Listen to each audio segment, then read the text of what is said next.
international people about their experiences in China. Mm. Let's say specifically British people, and they're telling you about how they're being treated racist or they're facing discrimination. It's like, well, guys, don't you know that this is exactly what happens in the UK? Like, do you not know that they're copying off you? So, hey Sam, I don't think we need no warm up, man. I think you came ready, like right out the gate to get ready to the discussion. well, hold on, wait. Yeah, well, I think that there's a lot of. Let me at least introduce Kevin. Let me say hello. Let me at least say hello to Kevin. Oh, I know Kevin. I met Kevin back in 2015 or 16 with Black X when he was working with. He was singing, and he just met Hugh John and was doing a TV show with Hugh John. And Kevin was singing, and I've heard Kevin sing as well up in the I think it was the Hyatt that I heard you singing in.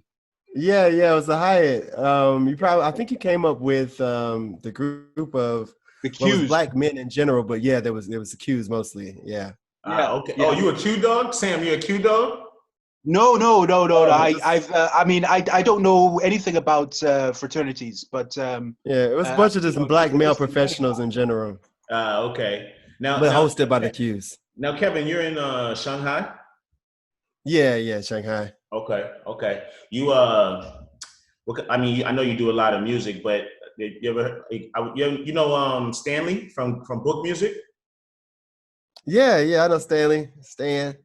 So I'm part of Book Music. Okay, cool. Yeah. I know Stan. Stan's a good guy. Stan too, Sam? Yeah, Stan's we were neighbors. For the last year, we were neighbors. He lives down in Minhang. Yeah. And I'm just maybe about 10 minutes away from him. So yeah. Yeah, that's my brother, man. So so you're a musician as well. Well, I see the Spotify link. Yeah. I write a little bit, but I mostly enter the podcast world and things like that. But I write. Nice. Like hip hop, or are you sort of more broad? Nope. I know my lane. I know my avenue. Yeah. Straight bars and metaphors. I always hate when I end up having to like write like a line, even just a couple of lines of like a rap or something like that, or like having to edit something for like a performance. I'm like, this is not my lane. This probably sounds so cheesy. Yeah, right. So don't worry. I got you. If you ever need a bar, come see me. All right, bet. But yeah, guys. So I don't know. I think we have. We'll give them a few more minutes. Wait for Heather to show up. I don't see her on here. I think she's here though. Morning, Nicole. Good evening. Good morning. Good evening. Yes. How are you? I'm good. Yes. I didn't forget you, Heather. Good evening. He's muted. Yeah, we're just chit-chatting a little bit until I guess we can get started on time. It looks, if it's just us, I don't know. Okay, so there's someone says the meeting ID is not valid. I used the one on the poster to get in. Yeah, I just used the one. In fact, I didn't even see the post originally. I just scrolled up in the group chat and I was like, oh, there it is. Yeah. Some of us know how to find stuff. Right. I think you might actually have to write it into the link and then post it again. You'd be surprised when you post stuff in the groups, and after a couple of days of so many messages, you just kind of forget that it was there. Yeah. Yeah, I don't even think I ever saw it in the group. They type in the search icon, Zoom ID or password. You can't find it. So if it's in the picture, they won't even think about it. So yeah, that's often quite problematic. Yeah, organizing. Wow. Yeah, like I don't think I even remember seeing it in the group. I just saw it on the poster and was just like, okay, there it is. But yeah, people be struggling. Yeah. All right, go ahead. You might go ahead. Let it out. Musician, let it out. I do that all the time. I just turn something crazy into a song. Makes it a little bit more palatable. Yeah, that's good. And so anytime you guys are ready, I can get started. I don't know how long you want to wait. I think Yeah, we should just, probably whenever wait you're. for 5 minutes or so to see, like, because I'm surprised no one else is joining.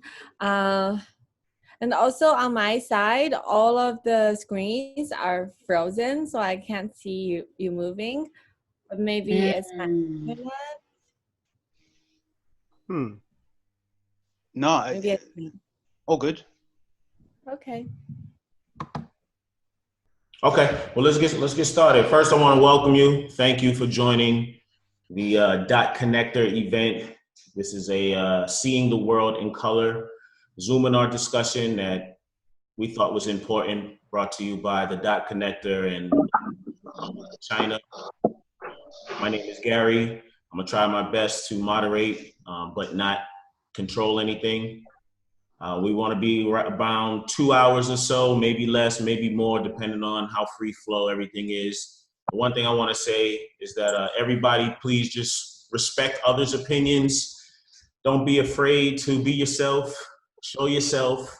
It's always a good thing to know where the conversation is coming from, to be able to look at the person, just makes it feel more together, you know. So all you guys not showing your faces, free when you're ready to open up your videos. With that being said, I think you guys all received the rules, but let me give the rules to anyone that's not a panelist. Please keep your cameras on because it just helps us have a better feel. You don't have to, of course, that's not mandatory.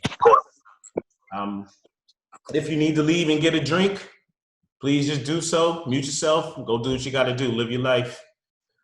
Be additive. If you agree with something, all right, and then say your point, then move on. Now, just now. I'm sorry. Just leave it. So I will go tomorrow. Okay, someone's talking. Okay, be additive. This is not a debate. It's a discussion. Okay, so we here to be emotional, but we also here to just discuss. Not everyone needs to answer every question, right? So some may be more long-winded than others. Some may not. If you want to rebuttal, this is important. If you want to rebuttal, just you can send a message in the group chat, or you can kind of just wave your hand like this and I'll see you, come to you, try to unmute you and let you speak your piece. When you give your answers, make sure if you can, give them as crisp and concise as possible. I know some of us are probably prepared, some of us are not, so I'm willing to listen and I'll let you get your answers out. Keep it conversational. Jump in whenever you feel free to jump in. One person, please, one person at a time so we can kind of hear valid points. And most importantly, generate light, not heat. All right, so let's make sure that we are just brightening up each other's day. Some of us are gonna go to bed, so this is probably the last conversation we're gonna have, and some of us are just waking up, so that starts our day. All right, and last but not least, respect your time limit. I'm gonna give everyone around 30 seconds to speak after each question. Your introductions will be around 15, 20 seconds, but it's a small group, so those times can be extended. With that being said, let's get to the panelists. I'm going to start with, you gotta start with a lady. Aisha, introduce yourself, please. How are you? Good morning, good evening. Thank you for joining. Hello, thank you so much, Gary. This is fantastic. Thank you to Heather and all of the organizers. My name is Aisha. I am from Trinidad and Tobago, and I've been in China about 7 years. I am with the Embassy of the Republic of Trinidad and Tobago, and I am very happy to be here. Thank you for joining. I know you're probably a busy woman, so we appreciate you taking the time to be here with us. Definitely have to continue. Do you like Nicola or Nicole? It's Nicole. Okay. All right, Miss Nicole, you're up. Hi, thank you for everyone being here. Thank you, Heather, Gary.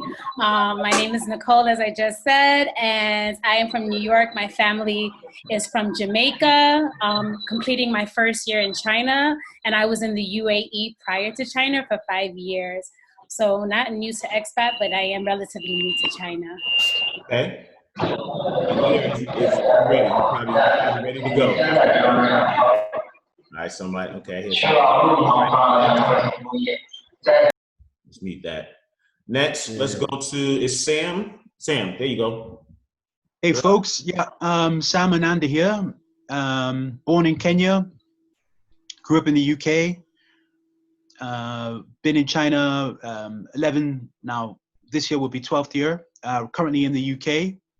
I grew up in the UK. Quite a diverse background. England and Scotland.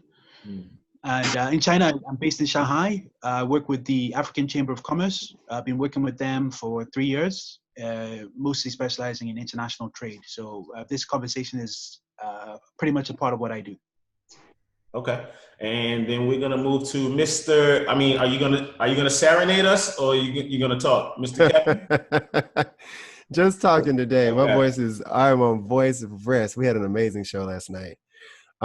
Speaking of which, my name is Kevin Maxim. I am an independent entertainment professional, worldwide speaking, but here in China, mostly just singing and voice work. So singing, voiceovers, acting, that kind of stuff. So I'm excited to be here.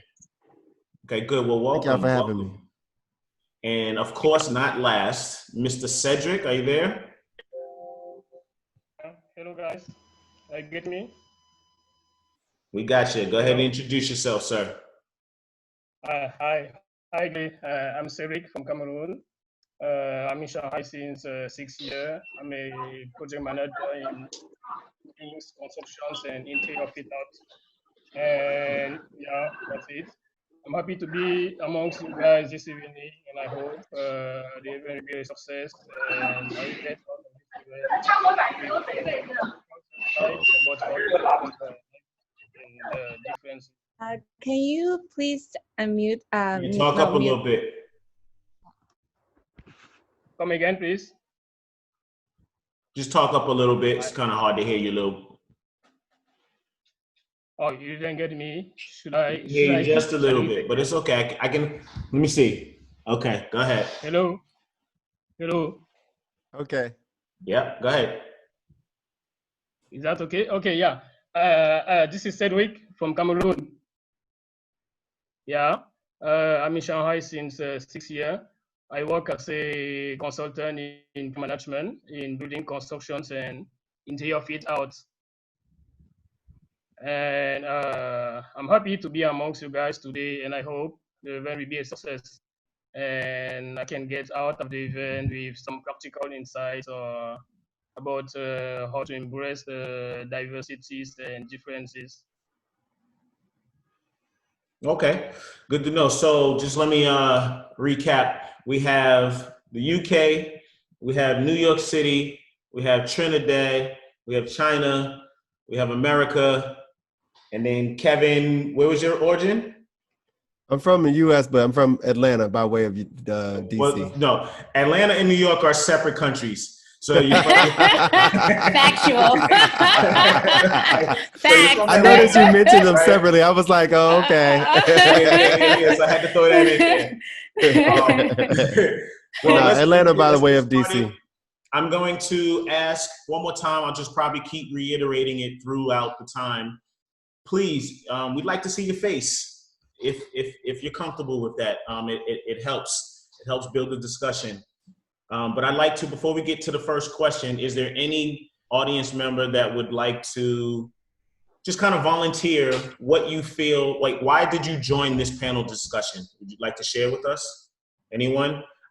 I can call on someone. I see a lot of smiley faces. I might have to come to Kate. Kate looks like she's definitely ready to speak. There you go. Yeah, hi. How you doing, Kate? My name is Kate. I'm from Russia, but I'm currently in China. I study in Peking University in Yanqing Academy, And so we actually are trying to organize a talk like that inside of Academy. And so I really want to understand how you frame it, what arguments do you use, so we could like have a real cool talk there with our scholars. And we have like more than 100 people there. Okay, so Kate, other than stealing our ideas, why did you come to the discussion? I mean, it's not so necessary. I'm just kidding. I'm just playing with you, Kate. What brought you to the discussion? So like my classmate actually shared the information about your talk, and the idea is that we're in the poster about accepting differences and promote empathy, and like the idea of how you can influence your friends and family actually reflected a lot with what I personally was trying to find. Okay. And especially I think with my family, because I'm from Russia and we have a very, not very diverse like environment in terms of races, and it's just sometimes it's very hard to explain issues and talk to my own family. So yeah, I'm trying to look for help. Yeah. Okay, so you're trying to look for how it influences your family and friends, right. How you can better have startup conversations like with that. Yeah. Okay, well, panelists, please remember, let's try to get to let's try to answer her question for her. Let's try, is anyone else would like to volunteer, or do I need to go looking at smiley faces? All right, Jordan, you're up. Hi there. I came in through the Dot Connector WeChat group because and it was pretty active before we got here. And what I'm hoping to pick up is insights on other people's experiences for living here in China, because I know that it's complex as anywhere in its own particular way. So it'll be valuable, I think, to hear other people explain their experiences so that I can relate them to others and understand myself. Okay, well, we appreciate you being here, and any insight is valuable insight to us. All right, we have time for one more. Let's see, let's get some diversity. Yes, Will. Hey, what's up, Gary? What's going on? Hey, everyone, this is Will from Beijing, China. Before moving back to China 2 years ago, I used to live in the States as an international journalist, and I covered extensively to different races, different regions, and political or cultural stories, more than 20 countries. And to make long story short, or really interested in being part of the discussion is because that we've read and we saw what happened in the States about this whole polarization. What's happening? Yeah, yes, what is happening currently regarding this whole division, political polarization, this ongoing riots and, towards one race for another. And one of the interesting thing I'm looking forward to tonight is really to hope someone can set the record straight, because I think there has been so much misunderstanding and false information spreading outside. And again, as a formal journalist, I'm very interested in knowing the truth. And I think that today it's very deceitful to read some biased or some political polarized news. So that's why I think it's important that we need to address the issues. And again, China is one of the countries that welcoming guests across the globe. And since we're having this discussion, we're really holding our hands together to informing and sharing this. And I think it's important that, again, we need to dig deeper, really understand the truth. The truth start with a capital T. So that's why I'm very interested to hear more panels and really engage in the discussions. I think something, either they're beautiful or they're ugly. Again, we need to put the cards on the table. Let's hear everyone out. And that's it. I appreciate that. Well, without further ado, panelists, you ready? Yes, sir. Let's get to it. Let me just make this one statement. If you are in China, I am officially extending the 9 o'clock bedtime rule to 9:30. Okay. So please stay up long as possible. All right. So I'm going to come to Aisha on the first question. You're first. And then if you're in the group, you know why I'm coming to Aisha first. Aisha, what's the difference between systemic racism and systematic racism? Well, thank you so much, Gary. I would say systemic racism speaks about that is particular race. Mm-hmm. Systematic speaks about a process that is methodical, but they both speak to the endurance of one particular the oppression of one group of people over another. So okay, any other panelists? Start the discussion on that. Yeah, well, I got you. Don't worry, we going deeper. Trust me, I'm diving. Kevin, any other panelists? Sam, you like to share your thoughts on the difference? Sure. If I can jump in here. Yeah. So when it comes to systemic prejudice or even systemic racism, you're talking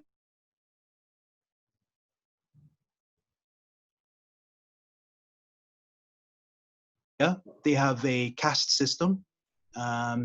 If you look at, even in China, you have a hierarchy based on hukou, where you're from. In various other nations, you'll have it based on your passport or your education, your background. So a lot of people will say, you know, that's not really focusing on your skin color. That's not really racism. But when you're talking about setting up a system where you're effectively turning people into robots, you're saying that a certain group of people are privileged or have certain control over another group of people, then you're turning the so-called lesser group of people into robots. You're creating a form of cheap labor, indentured labor, slave labor, where you can boss some people around so that you can get so you can save money, basically, make profit, exploit their work, exploit their contributions to society. So I would say that's pretty much effectively the hierarchy that's created by this system. Okay. I mean, hierarchy is natural. It's supposed to be like that. In fact, every single ecosystem has a hierarchy. But what the problem is with the current system as it is there is no social mobility. People need to move freely within society. That's just the natural way of things. And unfortunately, because of the rigid structures that we have in place right now, there's very limited mobility. And that's why you have so much resistance to the system as it is. And that's why we have the hashtag #FedUp year. But, you know, this has been happening for centuries. All right, so I'm gonna go ahead and allow Kevin to slice in here. That's a very interesting point. So I want to thank you for that. But I also want to challenge you to think about this. Naturalistic or natural anything is something that already was here, was already planted. It grows on its own. And you understand what I'm saying to you? So any law that's put into place is not the natural way of order. And that's just, you know, how I want to, you know, just kind of rebuttal on that. But I want to give Kevin a chance to come in and give your thoughts on the difference. Yeah, I thought those were excellent points. I think, well, when I was sort of looking at that question, I wanted to do a little bit of research instead of just going, you know, by the seat of my pants as we musicians do. Right. And I think the first thing I came across was that systemic racism is a term that was coined by Joe Fagan, who is a sociologist from the U.S. And it's about specifically the systems that are in place in the U.S. And a lot of people use that term to reflect or to describe things that are going on throughout the world. But it's something that's actually very specific to the racial dynamic in the U.S. And I would say probably some of the key players in this thought process will be Frederick Douglass, W.B. Du Bois, Oliver Cox, Anna Julia Cooper, a bunch of different people who are really officials on race relations in the U.S. Now, when it comes to, I think maybe I read the question really fast. I thought it also said systemic prejudice. Yeah. No, you're right. That's how I wrote it, but I changed it, so I apologize. Okay, cool. So systemic prejudice, of course, would be where the focus branches out, broadens to other areas of personal characteristics like political affiliation, sex, gender, beliefs, values, social class. So I guess where systemic prejudice would be an umbrella term, systemic racism would be the specific target item. Okay. All right. We're just getting warmed up. Nicole, you next. What do you think? Call me up. Well, I find Sam, I agree with Sam and Kevin mentioned, and it's funny that you said about doing your own research, because I think one thing that I feel about a system is that sometimes you're a part of it and you're totally unaware because it's the only thing that you know. And I think the beauty of being an expat is, for me, I can say personally, when you take yourself away from a system that you're accustomed to, you look at things and magnify and see things that you didn't see before because you were just living and doing certain things. You get what I'm saying? So for me, I don't think when I was home, I was really analyzing and digging and saying, gee, this system really sucks, especially coming from a Caribbean background where we are always prided on this idea of working hard, and you work hard in America and then you get the things that you want. And if you don't have the things you want in America, then that's because you didn't work hard enough.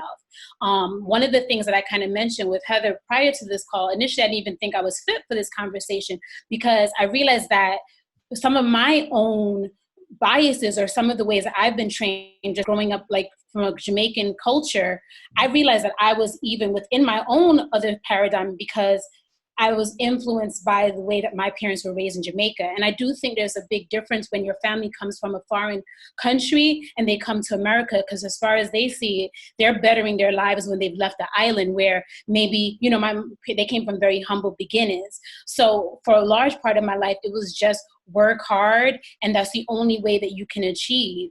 It was never like, I was never ingrained with these ideas. I mean, of course, young, my mom always told me, you know, you have two handicaps. You are Black and you are a woman. I mean, and she said that, and though she said it was more like a subtle thing. It wasn't like something that I woke up every morning like, damn, I'm Black and I'm a woman, but it was something that I was aware of.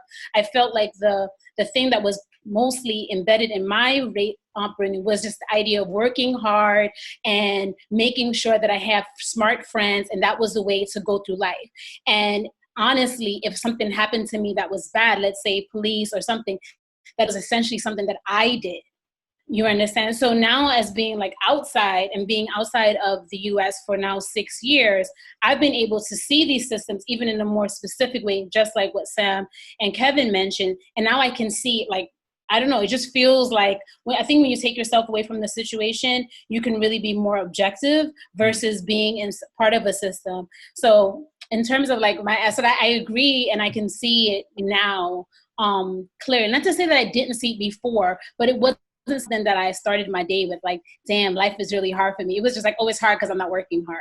Like, that was kind of like the way that I was raised.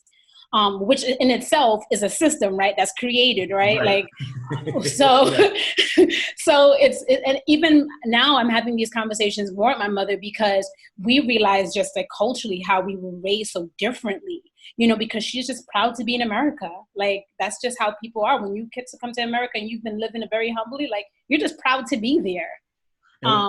So that's a very good point, and I think it's interesting to this whole panel. Everyone here probably has experience with more than one system, right? Mm-hmm. So it's really, really important for us to have these conversations because there's no one that's better than the other. It's just a matter of what's more comfortable to you once you recognize it. You know, and I just wanted to add something too. And my dad is a Black American. Like, it's not even like both my family, you know, are Jamaican. But even my dad, he was called like a what is it? Uncle, not an Uncle Sam. What's the Uncle name? Tom. Like, Uncle Tom. Because my dad is a very law-abiding citizen. He votes all the time. He's very active. He writes letters. So even among his own peers, he was seen as an outsider. So you have that plus a Jamaican mother. So you could just only imagine like the kind of system that I feel like I've been like living in. As a result of that. Yeah. Yeah, that's a beautiful thing. Let's see. Let's go to, I think the last panelist is Cedric. Want to chime in? Hey, hi, Gary. Thanks.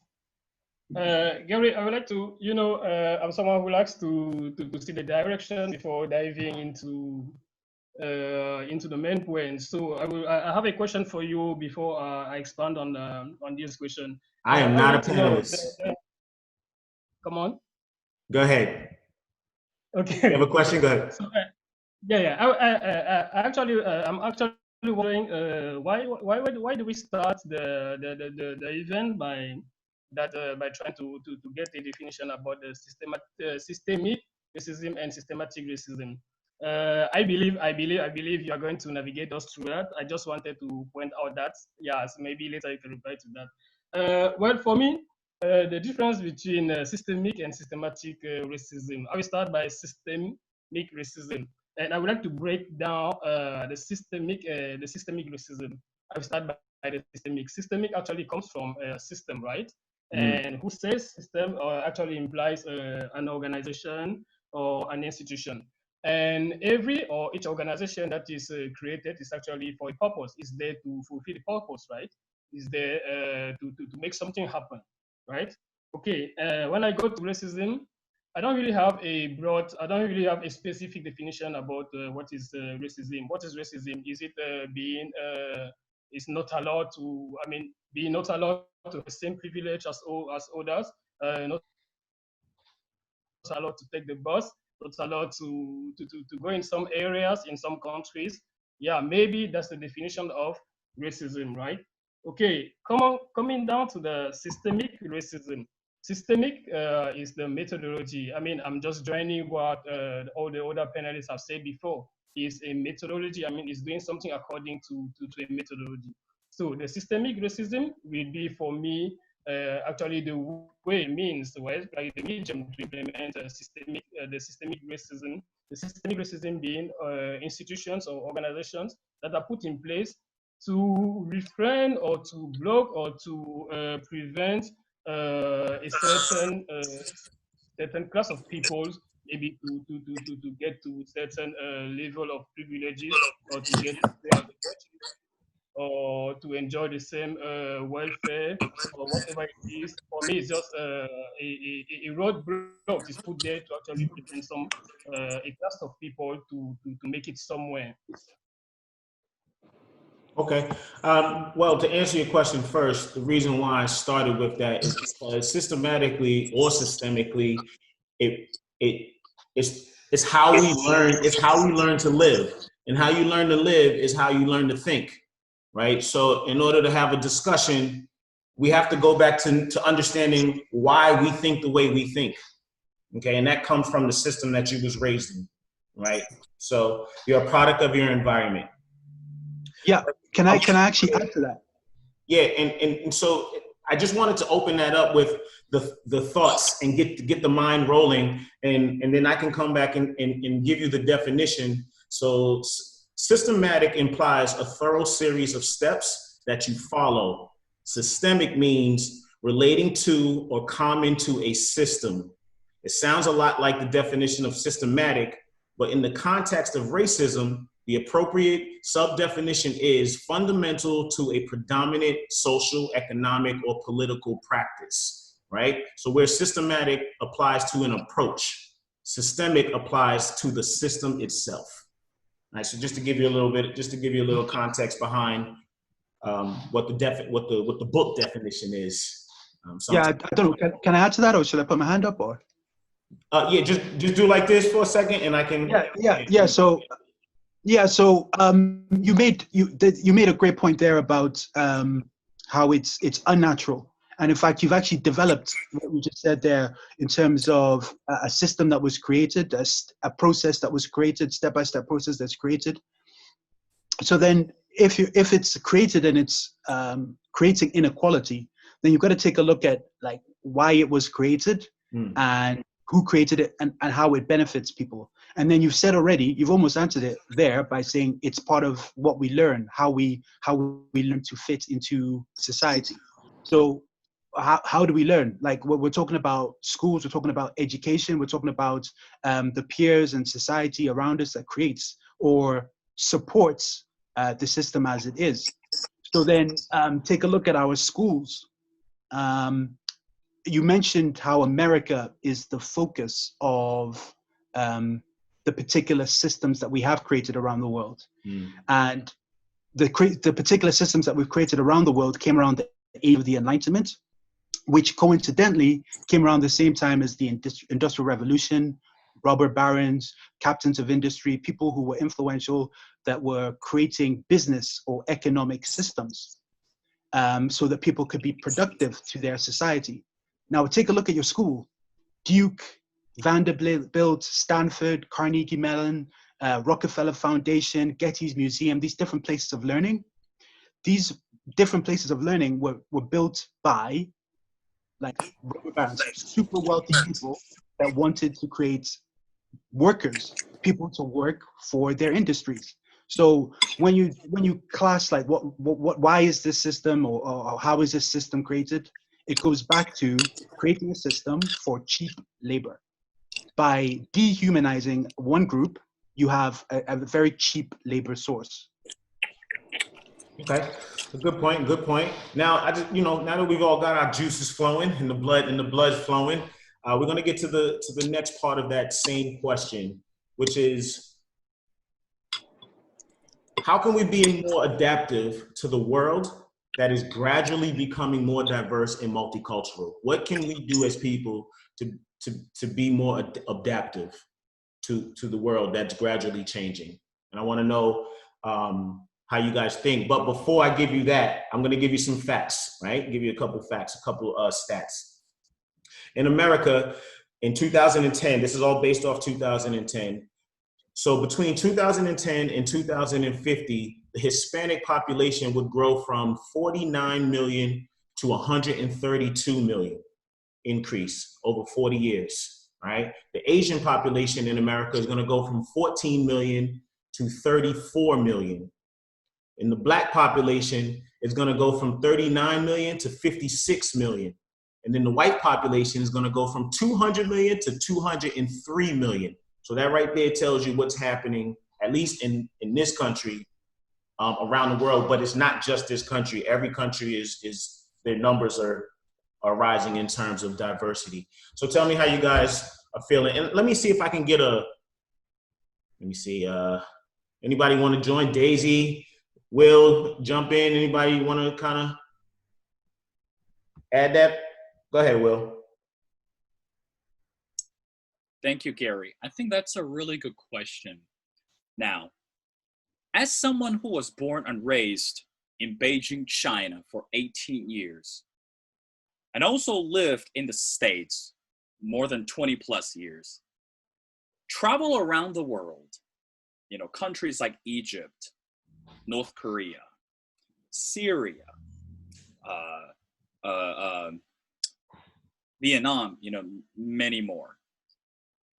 It's unavoidable to say that the world is changing.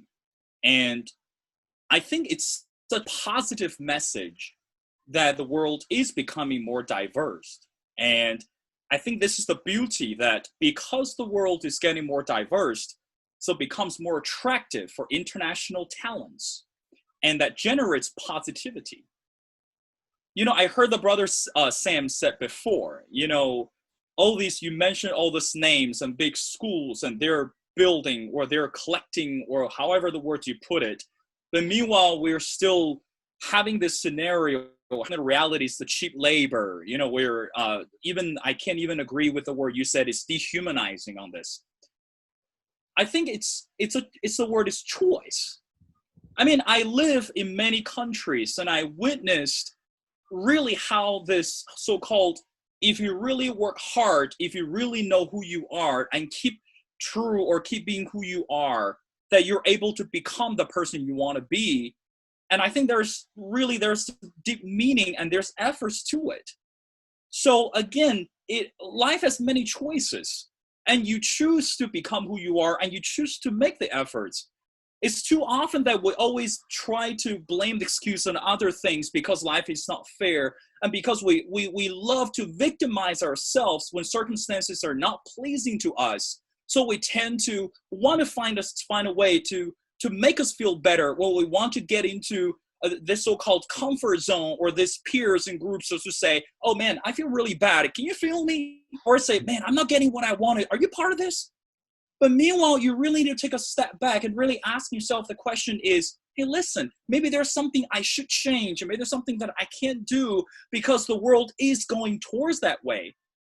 So that's what I'm saying. If the world is continuing to be more diverse, and regardless if you're Black, you're white, you're Asian, you're Hispanic, it doesn't really matter, because it's the collective efforts that really making the difference. I mean, again, look around the cities in China, and look around the world. So it's everyone is making the difference. It's every lives matter.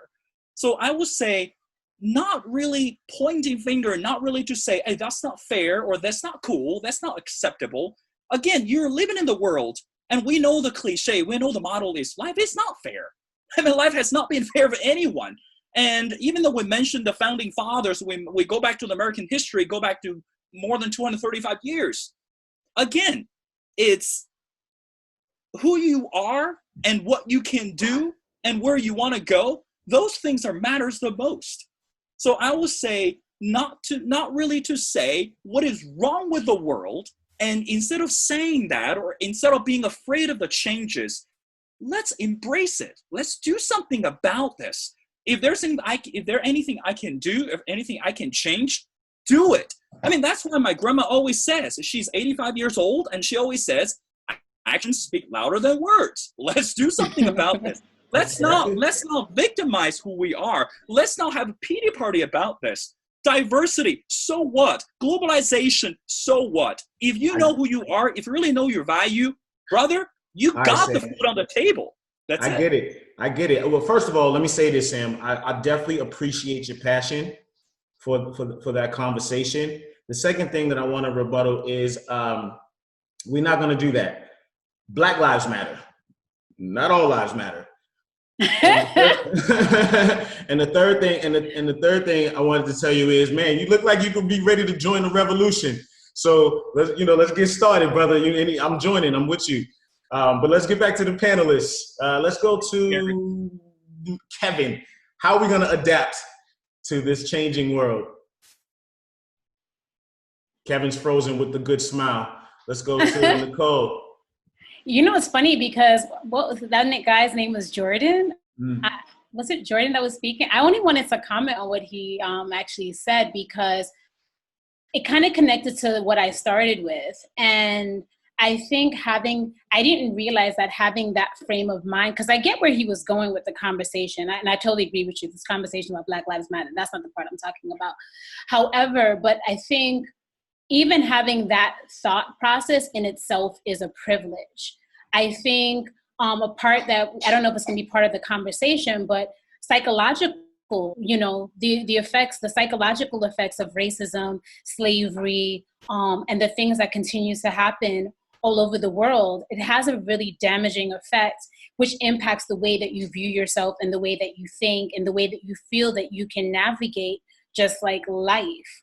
And I think that's often one of the parts that we don't talk about. So yes, I do agree. Yeah, you work hard. I mean, I started the conversation saying that, but even me thinking of myself raised as a Caribbean American, right? Like I had the pressure from very young being told that if I work hard, I can do something. Very different from like my other friends who might be just African American, and let's say they were raised with a different ideology, maybe saying they won't be able to get a certain job, they won't be able to get at a certain school, or just having certain limitations put on them at a very early stage.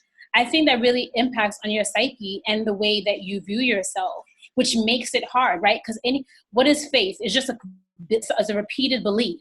So if you've heard something since you were like 0 in the stomach to elementary school to middle school, you eventually believe it. And it takes more than one day for someone telling you that you can do it, and you're going to be just like, oh, great, I know I can go out there and make this happen. So, I mean, that was really what I wanted to. So I think understanding holistically what racism looks like, I don't think it's just, oh, I can't get this job or I can't get this house. I think it's also the negative programming from like society as a collective. So, I'm sorry. No, I'm sorry. I didn't want to interrupt you. I just wanted to make sure we understood that I don't think it necessarily comes down to the racism portion of it, right? Because we know that stands. That's given all over the world. I'm looking for some like checkpoints of how we can actually adapt to a changing climate of diversity. You know what I mean? Let me see what Kevin's frozen. Let's go to Cedric. I'm gonna try to give the panel a chance to speak, and then I want to go to some of the other members. So Barbara, get ready, because I'm coming to you. Go ahead, Cedric. Hi, thanks. How could we be more adaptive to a world that is gradually becoming more diverse and multicultural? Sorry, but I have another question. I would like to know, how could we, who is we? Is we the Black community, or we is the world? I would like some precision on that before developing on the topic. Who is we? Who's we? I didn't hear the whole question. I'm sorry. I mean, the question is, how could we be more adaptive, right, to a world? How could we be more adaptive to a world that is gradually becoming more diverse and multicultural? And I would like to know, who is we? Is we the Black Lives Matter, or we is the Black community, or we is the world? I would like to jump in on this question. Yes, Heather, come on, because I can't do it, because I actually wrote the description. So like from my perspective, when I wrote it, it was like from a Chinese perspective, because we were all talking about how China as the society of just one culture, and people are not so accepting, or they don't really know how to interact with other cultures. So that was like where my mind was going. But of course, when you answer this question, you can just see where you're coming from, or how do you interpret it as a Black person or as an African. How do you see yourself adapting to the world? Or you can just kind of see like how you would like to answer the question. And Kevin, I'm giving you on your third strike. No more questions from you, okay? Okay. No, we're just playing with you. Go ahead. Feel free, brother. Feel free. Am I still frozen? Okay. Not anymore. You're good. Oh, look at God. Go ahead, Cedric. I want you to finish. Am I on? Yes. Oh, okay. So thank you for the clarification. So now I know where I can go. So how could we be more adaptive in this world? Like I said, I come from Cameroon, and in Cameroon we speak both English and French. I mean, we have two parts, an English-speaking part and a French-speaking part. And surprisingly enough, the whole territory can speak both English and French, okay? And in both territories, we have that kind of atmosphere where people mingle together, okay? We accept each other. Originally, we were not two countries, we were not two parts that came together. We were two different parts, but we decided to come together. I don't want to dive into the story, it would be too long. Just to say that, I'm taking the example of Cameroon to say that if I want to be more adaptive in a world that is becoming more diverse, I mean, I'm called to meet different backgrounds, cultural backgrounds, educational backgrounds, and all the like. And for me to be more adaptive with that with that diversity, I think because I have to deal with another part, right? I think the other part too should be ready to accept whatever I can do to be to embrace its difference or that diversity. What do I want to say by that? I just want to say that if you're in front of someone who doesn't want to accept you, no matter what you do, you are not going to be accepted, right? So that's why that's the why of my question. That's why I asked that question. Who is we? Is we the African community or we the world? If we is the world, that means there are some efforts. There are things that have to be done from both sides. I think when I say both sides, I will say the less privileged and the privileged one. There's things that has to be done from both sides. And if that privileged parts of the world does not want the less privileged to be accepted, they won't be accepted. Okay. So before I start to implement anything that can actually open my arms, that can actually lead me to open my arms to them, to welcome them, they need to have the same mindset. And for me, how can I do that? If I'm taking the hypothesis where actually the other part of the world have that kind of mindset to accept me, to embrace my difference. Okay. First of all, I would like to do I won't say an overhauling, but I would like to go back to the educational part of our life. Hey, let me stop you. Let me stop, Cedric. Let me stop you for a second. Remember, we want to give everybody a chance to chime in. So, yeah, you want to finish your thought up real quick? Oh yeah. Let me just get to the bottom line of my development. For me, it's all about education, right? It's all about education, be it in the childhood, be it the traditional education in schools, what we have been taught and everything. Like you said, we are the product of our environment, okay? So it's how we have been taught to think and how we have been taught to act in front of what is different from us.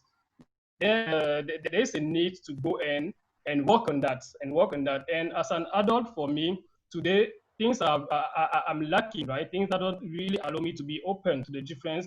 They are the things I'm trying to get today by going into the reading some books on how to accept the difference, on how to welcome other nations. And I want to say this is all articulated around what we are going to call the empathy and the compassion. We have to be empathic and compassionate to others people, actually, to be able to get out to be able to adapt in a society that's becoming more and more diverse. Okay, good point. Good point. Thank you very much, Kevin and Barbara. Stay ready. I ain't forget about you, Barbara. Stay ready. Kevin, how can we be more adaptive to the world and all the changes that are going on racially? Great question.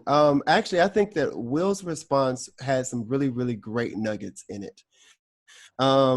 One of the first things I think I want to sort of respond to really quickly is, I think, your response to what Keith said about the Black Lives Matter. And I think what Keith was probably saying Black Lives Matter in a general sense, and I think you might have been responding to it as the movement itself. Well, yeah, I just wanted to make sure that we understood that we're not going to hijack movement. We're not going to hijack. Yeah. And I think that was good. Yeah, that was going to be my response to that, is that you never want to hijack a movement, because number one, a movement always has a reason behind it. Right. And so just because you don't understand it doesn't mean that you get to erase it. Right. So I think with that being said, there may be some more deep digging that you want to do. I don't know where Will just went. Oh, there he is. But yeah, I think you're great. Your grandmother is like a freaking rock star. Like, and what she said was great, was right on point, is that you do need to know who you are and be able to use who you are to maneuver yourself throughout the world. And I think the next step to that is being able to value yourself enough to be willing to speak truth to power. And I think Cedric was saying that, if you're trying to fit in with someone who doesn't necessarily want you, I guess I'm kind of super simplifying it, but you'll never fit in. And that's one way of seeing it. But when it's you trying to fit into a space that you built and somebody else is trying to keep you off of it, then there's like me approaching you as a friend, and then there's also me approaching you with my Asgard shield and saying that this is also mine. So sometimes, there's a time for a hug and there's a time for a slap. And that's just how life works. True story. Can't say it any better than that. Oh, Nicole, give me 1 second, because I don't want Barbara to lose her thought. No, it's okay. It's okay. I don't have anything right now. Okay. I was just laughing. Barbara, welcome. Thank you. Let's hear it. Oh, yeah, Barbara, we can't hear you. It sounds great. Daisy, you want to give us your opinion on how can we be more adaptive? I'm sorry, Barbara, I didn't mean to just go past you, but we can't hear you. Daisy? I think you're still muted. She just muted herself. Yeah, can I jump in here? Hold on, I want to see. I want to see if Daisy. Okay, I'll go. Yeah, so I will keep this short. So as a human being, the way that I want to at least adapt to a world with increasing diversity is just to read more stories, to watch more things about different culture, about culture that has never really mentioned enough in the media before, that has been underrepresented. And the reason why I kind of use that strategy specifically because I'm like a student journalist right now, hopefully to be like a future formal journalist, like a good one, if I can say, is that really the push in the industry to include more people from more backgrounds, to include people who have never been able to keep their voices out is always there, but usually up until the leadership decides that it's the right time, quote unquote, to do so, we never get to do it, and it's a shame. It's really a problem in many countries, in the US, in China, in some other places too. We just never, I've seen some media reports still use Africa as a country rather than a continent, and always can't really talk about the nuances between African Americans versus Africans. So I'm just saying that I think for the media professionals, it's really important to think about when to include people, and what are the strategies to include those people, to give them humanity without using them, without manipulate them to do a certain kind of story. So that's my 2 cents. Okay, I think you're on your way, Daisy, to being a good journalist. Make sure you mention Seeing the World in Color panelists in your first article. Barbara left, so let's go to, was it Jordan? Did you want to speak, Jordan? Or was it Sam? Who said, let me jump in? Yeah, it's me. That was Sam. Oh, Sam. Okay, so I'll be quick. Psychologists say that there are two reactions that humans have in a social situation. We either operate autonomously, where we take responsibility and are accountable for our actions, or we are agents to somebody else's will. So we basically project responsibility on other people, or we make others accountable for our actions. So absolutely, I believe in taking responsibility. I believe in autonomy, but you have to remember that we're talking about 2 different things here. We're talking about individual responsibility and then the responsibility of the system. So the system that we are in right now is a massive lie. So how we can adapt is by learning what this lie is, learning how we are being conned into this system that we think is great when actually it's not. So I'm going to read you a quote, and I want you to really understand this quote. So it was in the 60s, President Lyndon B. Johnson, he was the man who signed the Civil Rights Bill. He said, if you can convince the lowest white man he is better than the best colored man, he won't notice you're picking his pocket. Hell, give him somebody to look down on, and he'll empty his pockets for you. Now, this is a very, very important quote, because this is the President of the United States who said this. Okay, so he acknowledges that there is a system cheating people, right? Okay, so let's move on. So what does this system actually cheat us? So Jordan Peterson is a very famous clinical psychologist out of University of Toronto. He's a professor, and he once said this about society, Western civilization as it is right now. A huge proportion of people who are seriously disaffected are men. Most people in prison are men. Most people who are on the street are men. Most victims of violent crime are men. Most who commit suicide are men.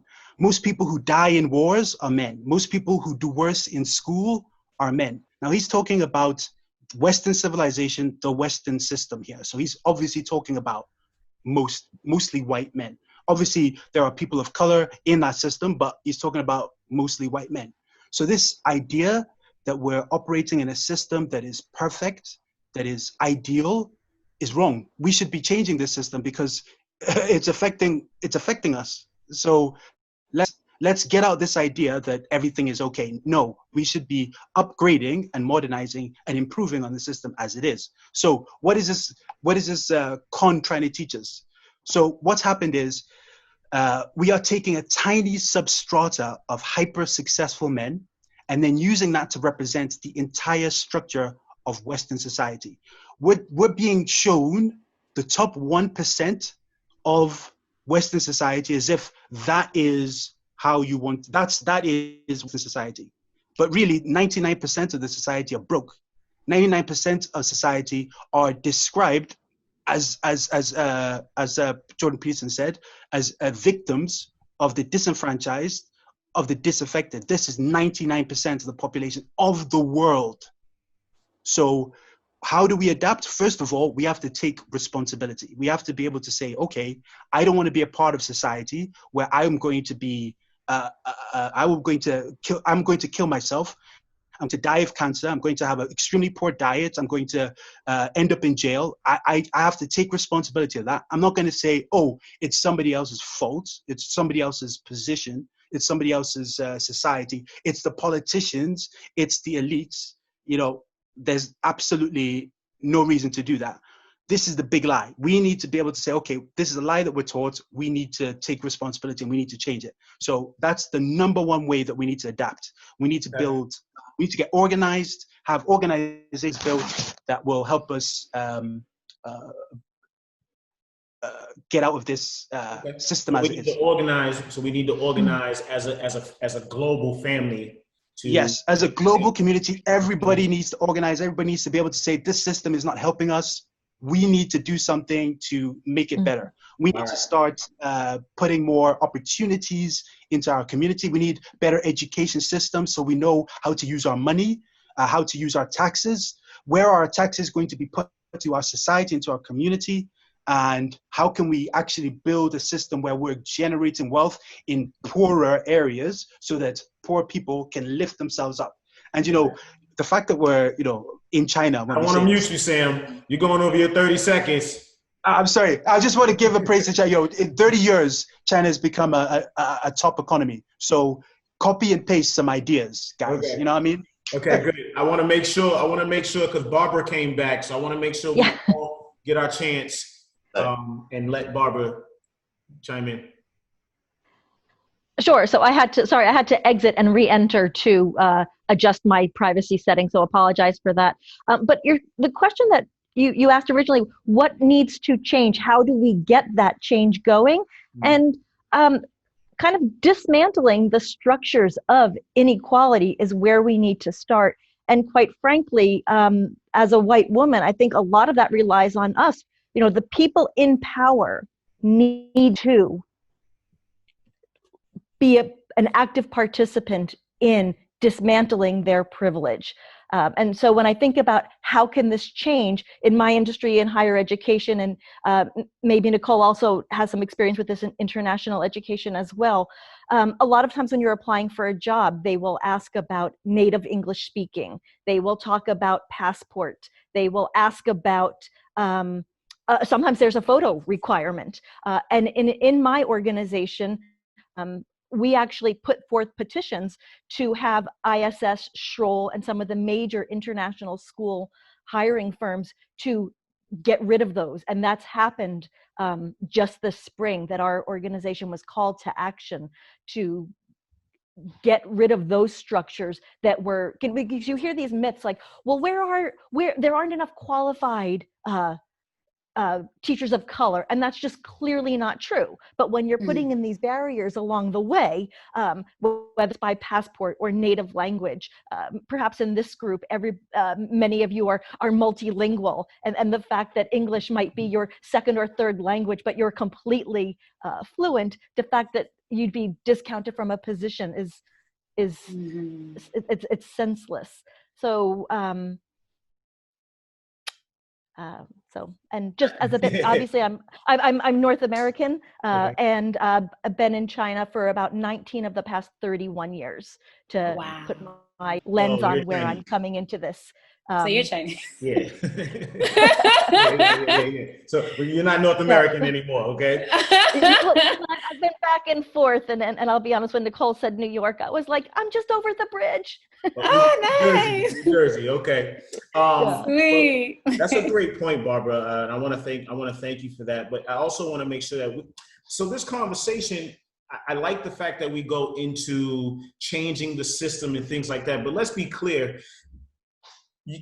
Change is hard. The first thing you have to do with change is identify change, right? Mm-hmm. Once you identify what needs to be changed, the system is set up for you to come from the bottom and get to a point and stall out. So how do we adapt to the point where we push through that wall and get to the actual change? But before we go there, I want Kevin to talk about the minority and majority and what you want to say about that, Kevin. Oh man, Kevin, you had it. I gave you the mic, brother, and you dropped the mic. No, we moving on. Can I say something? What role? What? Okay, so let's move on to the next question. Can I say something quickly yes. before we move to the next Aisha, question? I'm sorry, I forgot you. That's okay, no problem. I wanted to talk about, we have quite a few journalists or budding journalists or former journalists there. And I wanted to talk about Chimamanda Adichie and her infamous TED Talk that is entitled The Danger of a Single Story. Because when we're talking about how do we adapt and how do we ensure that we are open to hearing more stories or cross-cultural identities and communication happens, it's ensuring that we know that there's more than one story within the Black community. The Black community, there's not one Black community. We are not a monolith. There are multiple communities here. So we have the Caribbean community. I mean, I lived in Canada for years. I lived in South Africa for years. In anywhere that you go, you're going to see multiple layers to who people identify themselves as being. And I think it's important to understanding what Chimamanda Adichie says, that there is a danger to thinking, to reducing people to a single story. When we look to adapt, it's getting that sort of communication, opening that mind up for us to understand that there's several stories within one person, far less multiple people, that we need to allow them to share. And also,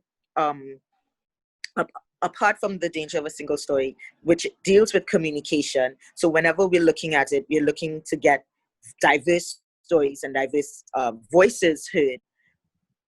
Mindfulness and meditation, those are really important tools that we can use as part of any community, be it the Black community, Chinese community, in order to open ourselves and our minds up to who we deem to be outside of that community. So then we are a bit more open, a bit more adaptive, a bit more receptive to what we have to offer. And I think that's important for us to use tools and techniques and like nonviolent communication. There are techniques out there for us to use so that we can communicate better and that we can cross those bridges, as you said before, form bridges. See that? There you go. Connect the dots. Excellent point, Aisha, and I apologize for not coming to you, but thank you for enlightening us on that. Kevin, are you ready to pick the mic up? No? Kevin's struggling. I think I'm back. Am I back? kind of, sort of. You can't hear me? Yep, you got it. Go ahead, brother. Go ahead. Oh, okay. So I was talking about, wanted to go back to the word, what you were talking about, systemic racism, and basically how the ways that it shows up. And like, especially I'm going back to the original sort of definition of what systemic racism is. And that is that, it exists in the U.S. and it's also used as a point of reference for things that are happening in other countries. So when I'm referencing it, I'm talking about it in the U.S. Context. Now, of course, it appears in the ways that we use language, in our ancestry, history, society, culture, nation, race, social treatment, all of these things. And so one of the words that I really wanted to sort of hone in on, which would sort of point to or reference Will's statement earlier, and we talk about majority and minority. When we talk about majority in the US, we are talking about white people. And we use words minority to kind of describe everybody else, which sort of has its own psychological effect on the ways that we see ourselves in general, right? And generally speaking, on the bottom of that totem pole is where Black people are. Now, we have this word that I was very recently introduced to, this phrase, model minority. If you know what a model minority is, raise your hand. No, tell us. Ah, yes. You do? Oh, these guys have heard of it. I had just learned about it last week, honey. And it apparently the model minority is Asians, specifically Southeast Asian people. And so when it comes to, in the context of, I guess, feeling sort of a sense of, I guess, more privilege than others, there may have been a blind spot in what he was saying with regard to opportunities that are not only presented to Black people, but are also restricted from Black people, if that makes sense. Okay. So I'm sorry, I didn't mean to cut you off. No, you're good. That's it. Okay. That's it. I just want to say, so when we talk about minority, right, the only way to get to minority and majority is through mathematics, right? So we're talking about stats and facts. So if you're a minority, it's impossible for Asians to be called minorities based off how many people. Okay. So can I contribute to that? Yeah, hold on. And then when you say, we categorize white people as the majority. Interesting fact for you. Last year in 2019 in America is the first time that more Black people, more non-white babies born in the country. So those two words, majority and minority, are now shifting to what we normally correlate with them. Okay. Sam, hold on real quick. I'm definitely coming to you, Sam.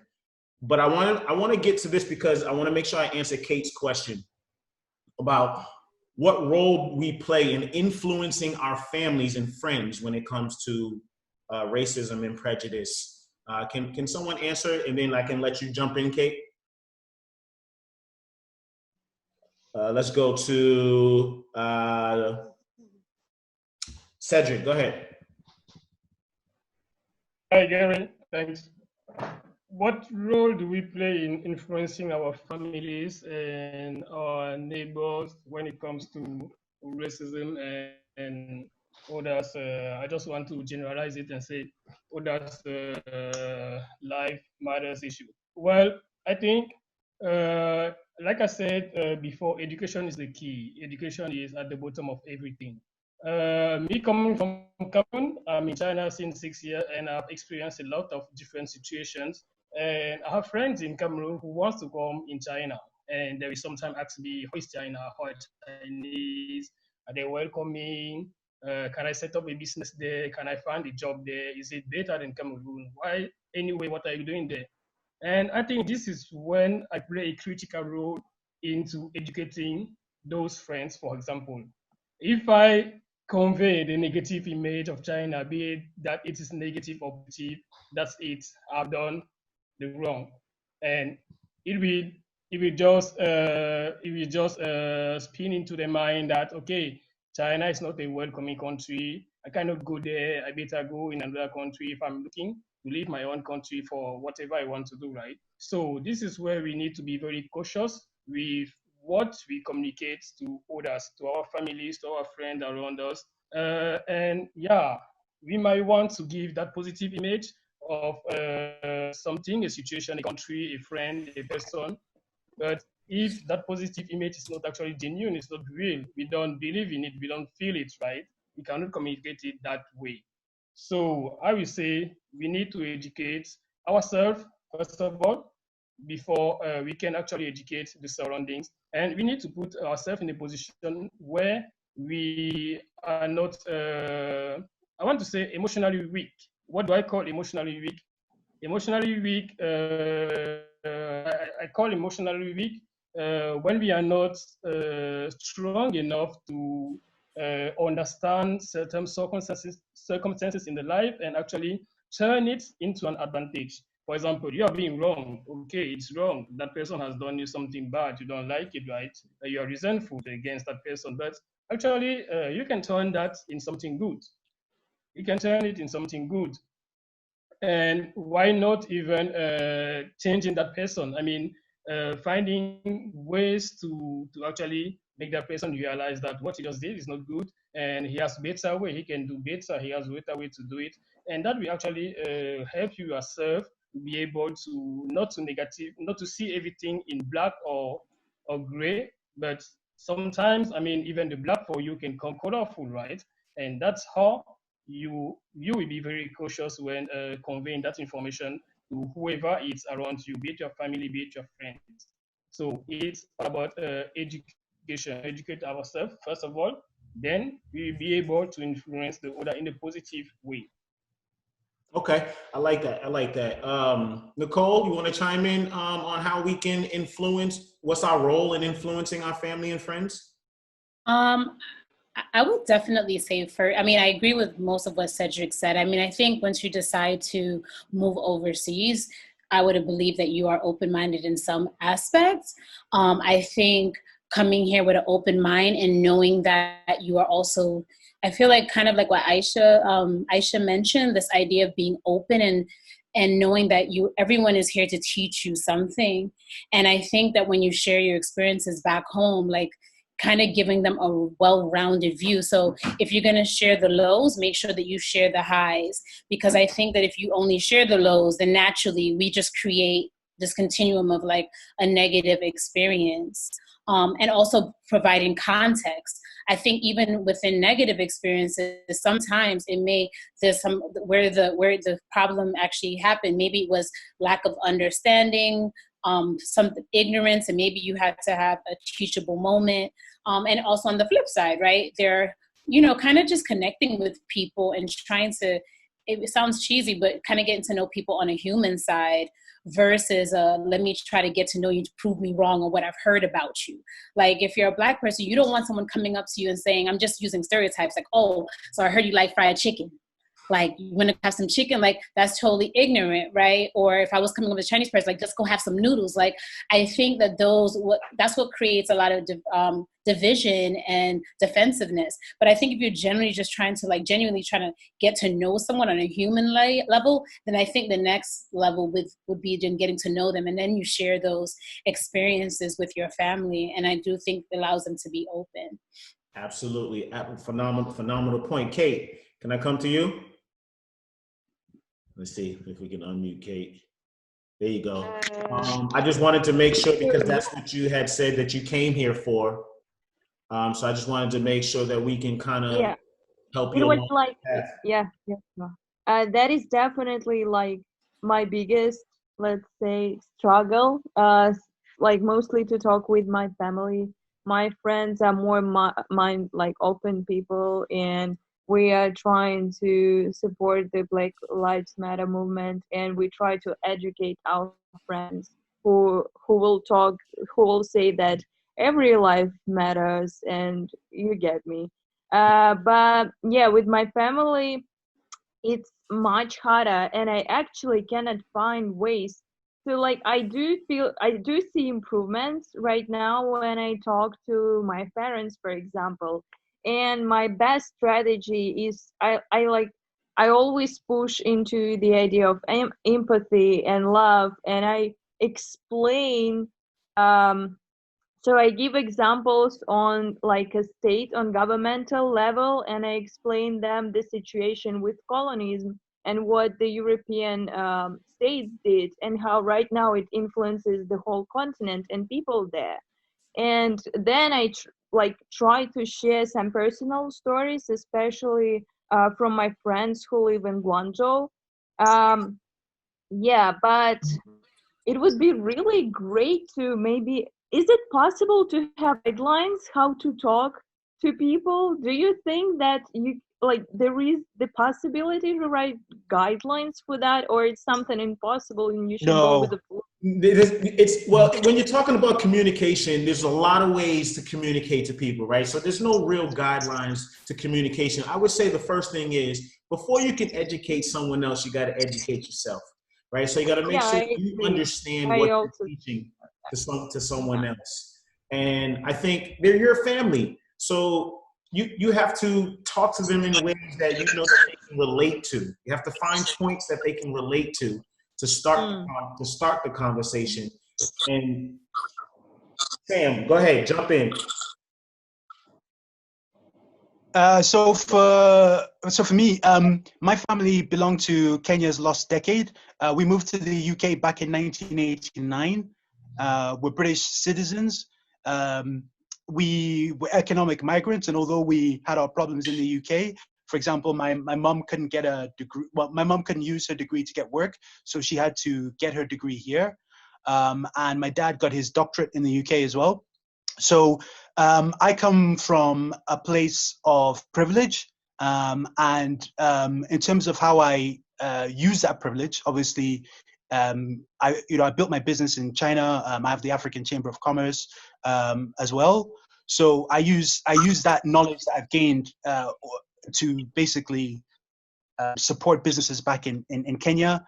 But Africa doesn't need quote unquote help. I think what we need to be able to do is create opportunity. So in terms of how we educate our family, we need to stop this idea that, we need a savior. Okay. No. Good point.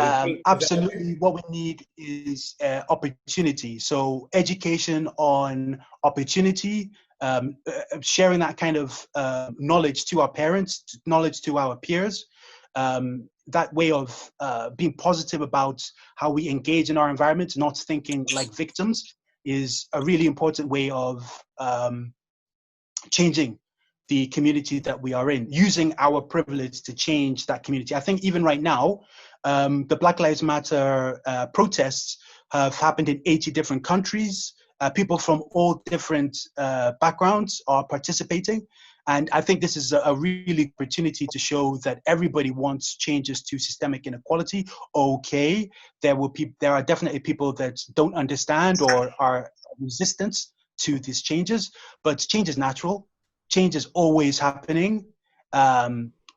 It's natural to resist change, but at the same time, if you've ever read Who Moved My Cheese, there's 4 different types of mice.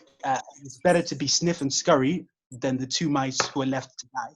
So this is an opportunity for all people from around the world to be part of Sniff and Scurry. If you've read Who Moved My Cheese, you'll understand. If you haven't, just be a part of the change, learn how to benefit from the change, learn how to go with the change, how to grow with the change, and educate others on that as well.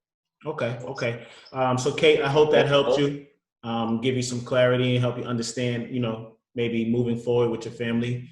But let's move forward. I want to try to become a little bit more personal and try to ask some real questions from you guys. What questions does someone have any questions from someone else? I didn't forget you, Jordan. I was coming right to you right now. I promise you, your name was coming off my tongue. Jordan, do you have any questions for anyone? Like if you was to meet someone new from a different culture, what would you want to know about someone from a different race or a different culture? And you can add what you was going to say before so that you don't forget it. That's an interesting question. To give you a little background on me, I always tell people I'm from a long, strange trip when they ask me where I'm from. If they really get into it, I tell them I'm from Seattle, New Jersey. Because I travel quite a lot and I deal with people who are multicultural a lot. I've been living in Asia, 3 different countries for the last 13 years. And I interact with a lot of people. So coming at a person from a different culture and starting with one question is an interesting thing. After I've gotten to know a lot of people from different cultures, I have collected music. Today I've been able to listen to Vietnamese, French, English language from a number of countries, just sitting there on my music. And even though I don't understand the language of French, I really enjoy Serge Gainsbourg. I don't know anything about him other than good music. So that's one thing for culture is I appreciate the. You should definitely listen to an artist named Kevin. Backside. We'll take that later. You know, it's great to listen to Sam and Aisha and others who have a lot to say that's robustly well built. And I would offer to Kate that one of the reasons that I like rooms like this is because as I started from the beginning, I listened, and the things that I hear are what I can say later. This is what I love reading. I just finished James Baldwin's The Fire Next Time last week, and it was just great. I read and I listen so that I can have phrases. And if that's your brochure, is everything that you've heard. Rephrase it into how it fits that next situation, because Gary is right. You can't give a brochure because you can't have a packaged phrase, but if you change the beginning and the end, use that meaty piece from the middle, that's how it works in later appropriately for your parents and friends back home. So I find doing that a lot for China and Americans. Go ahead. Sorry, go ahead. No, I was just going to say, Jordan, so you know I made you wait to give your answer, so that means I'm not going to let you go that easy. I need to know what questions do you have for someone from a different culture? If you was going to ask, what would you want to know? Like, what intrigues you about another culture? How is being here different from home? And what are some things from home that you miss? And would like to let me understand exist as an interesting thing from your home territory? I think, Aisha, you want to answer? Thank you. That's a brilliant question. Everything, at the same time, it's very similar. We do have quite a lot of Chinese people within Trinidad and Tobago and in the Caribbean. At the same time, the culture is very different. The language is a huge language barrier. And I miss most of all the food. There's some, I miss some jerk chicken, some stewed chicken, some curry, some me too. Like food. And being able, I think the language is such a big thing. Like, I've been here 7 years. I speak some Chinese, but I'm not that good. And being able to communicate in a way that the person just organically understands what you're saying is so important. So that is a huge hurdle that people need to get over when they come to China. So before you go, ask now I want you to ask a question from another culture. What would you want to know?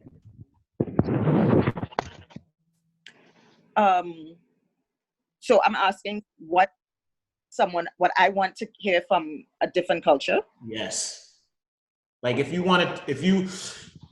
met someone from a different culture, white, black, yellow, whatever, what's something you want to know? Would you want to know like tradition or just anything? Food is huge for me.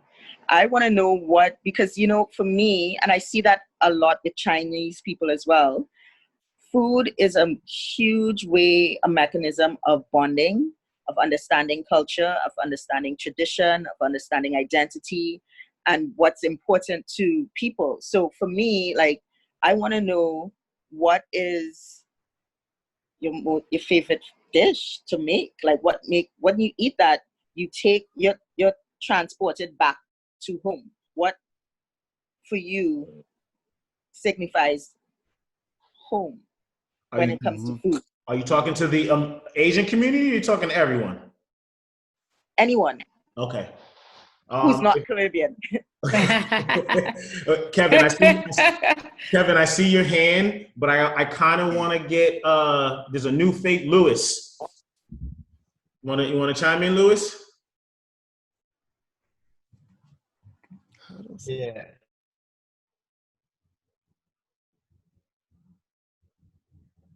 All right. What about Beverly? It looks like some freeze issues. See if we can get connected again. Has everyone frozen? Uh-oh.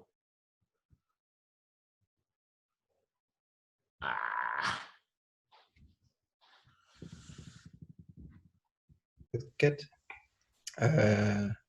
Okay, we're back.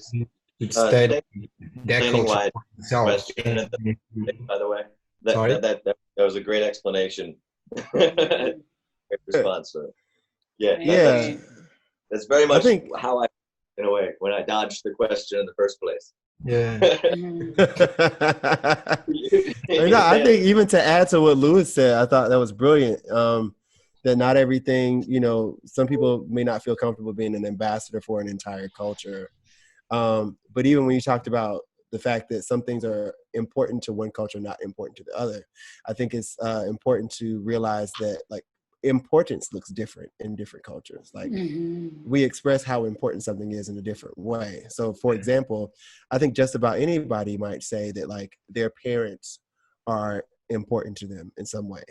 But then when I actually get to look at, for example, some of my Chinese friends and the way that they relate to their parents versus the way that I relate to my parents, but we both say that our parents are important. And I'm like, and they're looking at me like, so yeah, there's always those differences as well. So I guess maybe I should go and bleed into what my question usually is to people of a different culture is I like to ask how to say singular things in different ways.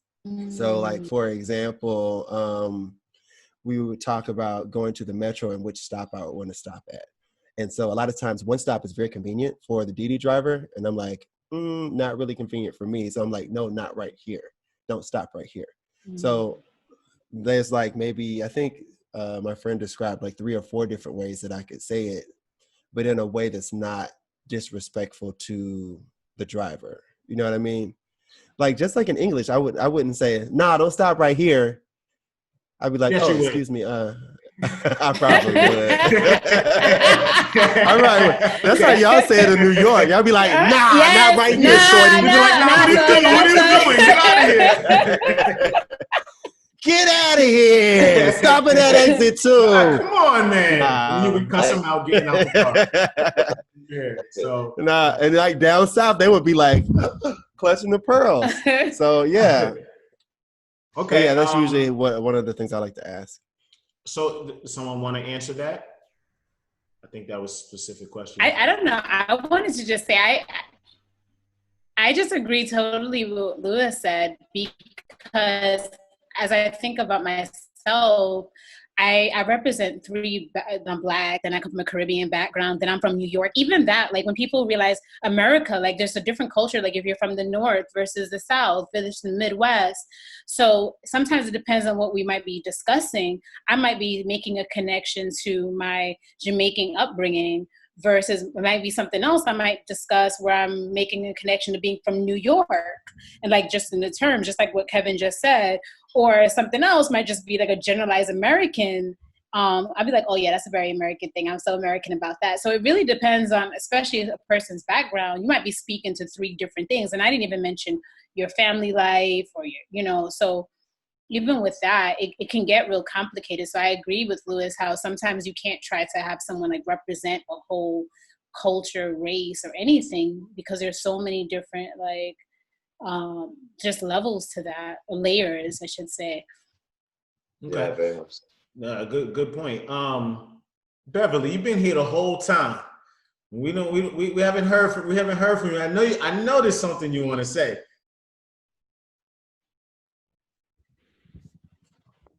No, you don't have to. I was just trying to put you on the spot. Okay. No, I'm just honestly, I'm just here to listen Okay. and to learn. The first, to listen and learn. That's all. Okay, respect. I just wanted to give you that opportunity. Well, I know I want to be conscious of everyone's time. It's almost 9 o'clock.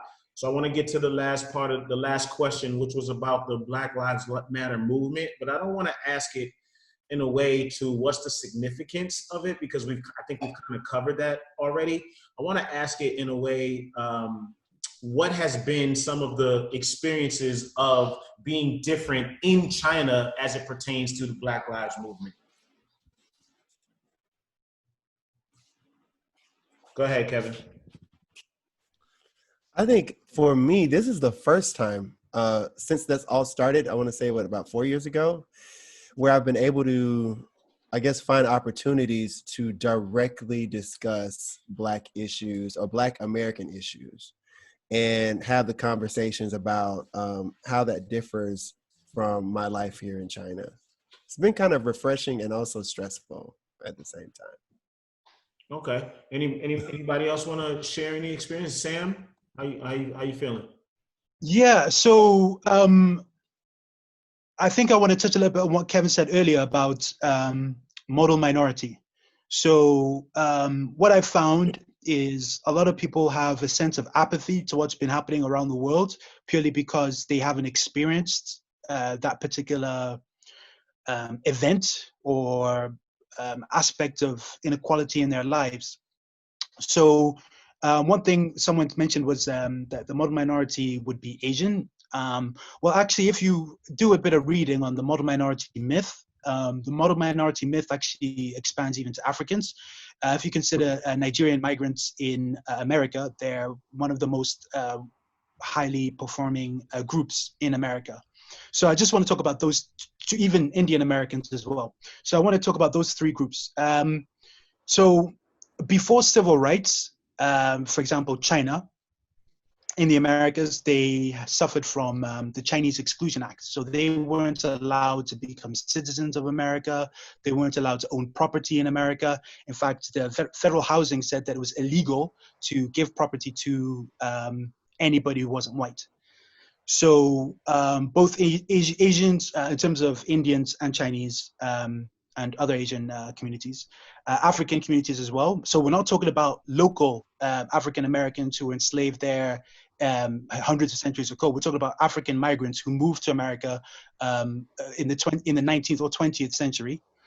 They had the opportunity to start with wealth. They had money coming in from their previous nations, and they came in there. They have wealth. They have certain money about them. So there is this sense of elevation when we're looking down on other people because they don't have the same access of privileges that we do. We kind of feel more associated. In fact, some have even said that they identify as white, which is one of the most amusing things I've ever heard an Asian person say in my life, but they definitely say that. So one thing I want to say to people who feel that way is, again, it's really all about using your privilege to empathize. Empathize is, wow, this entire discussion is purely about this one thing, empathy. Over the past few months, I've realized that nobody or very few people empathize. Maybe the emptiest souls are the loudest mouths or something like this. But there now is an opportunity to actually empathize with other people. So when I was talking about the Black Lives Movement with other people, and obviously they're saying like all lives matter, everyone matters, etc., etc. I've said, okay, imagine you're at a funeral, your mate's mum has died, and you go up to your friend and say, okay, I know that I know that your mum's dead, but my mum is still alive, and my mum matters too. Now imagine how that feels to your friend. That empathy, that is something that you absolutely must understand. Try to put yourself into somebody else's shoes. So when we're talking about the Black Lives Matter movement and how we can move forward, we need to start empathizing. And the best way to teach empathy is by putting other people into our position. I read a book by Frederick Forsyth, The Odessa File. I've just finished on this as I can. I'll finish this. I read a book, Odessa by Frederick Forsyth. You got to read it. It's a great book. It's also a movie. If you want to keep it short, watch the movie. So this writer, German writer, is investigating Nazism in Germany, and he wants to find a Nazi criminal. And he finds a Nazi criminal, and then he interrogates this Nazi criminal. Why did you do this? Why did you perform all these different gross acts of terrible harm? Now these are all people of the same racial group, so this isn't like two different people. They just disagree on ideology. Anyway, so the Nazi criminal, he explains himself, and unfortunately, I'm going to have to give a spoiler here, but I have to. It's part of this discussion. So the Nazi criminal says, "Why do you care? You're German. You're privileged. You've everything that we've done has benefited you." And then the German writer says, "You killed my dad." That moment in the book and in the movie is so shocking. It's like, yeah, the only reason why somebody is interested into your appeals of morality are because of their vested interest. So if we're going to take this Black Lives Matter movement or any form of inequality into places where we can influence people, we need to make it part of their vested interest to help us or to help people who are disenfranchised. I personally, I'm not. I'm doing okay. But to be able to say, take your privilege and put it to good use, because it's going to help you. You have a vested interest in this change happening. That's how we have to frame the movement and frame the organization. I personally have said, if people keep spreading fake news about Africa, all these Chinese businesses, and there's millions of Chinese businesses in Africa, all these Chinese businesses are going to be under threat because more Africans are going to feel animosity about this, and they're not going to want to do business with Chinese people. So we need to nip it in the bud in the fake news. We need to help other people understand that they are losing money or they are losing opportunities because of the way the system is right now. Okay, so anyway, your main point is empathy. Empathy, yes. Empathy. How are you going to tell your friend's mum? Sorry, how are you going to tell your friend that you don't care about his mum because your mum's still alive? Yeah, I mean that's just human nature, man. We all just need to get better at having better human nature topics and things like that. So I want to ask you, everyone, now: are there any questions? Is anyone? I know Jocelyn texted, Keith texted. Do we have any questions for the panelists that we didn't cover from this discussion? Anyone? Hi. Hey. Where are we? Gary, I was speaking. Okay, go ahead. Gary's here. Oh, okay. Hi. Sorry, I keep seeing his name popping up every time.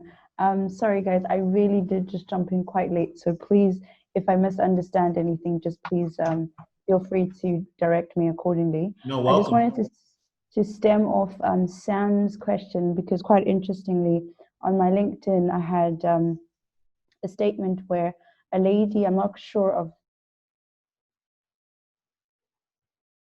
and like head of nurses or head of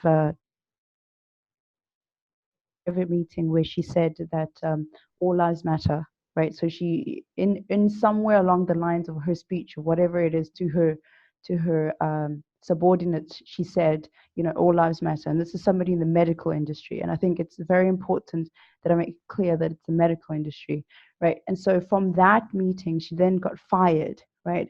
Under the same premise of what Sam is saying, that there is basically no empathy on the fact that, it's almost like putting salt in somebody's wounds.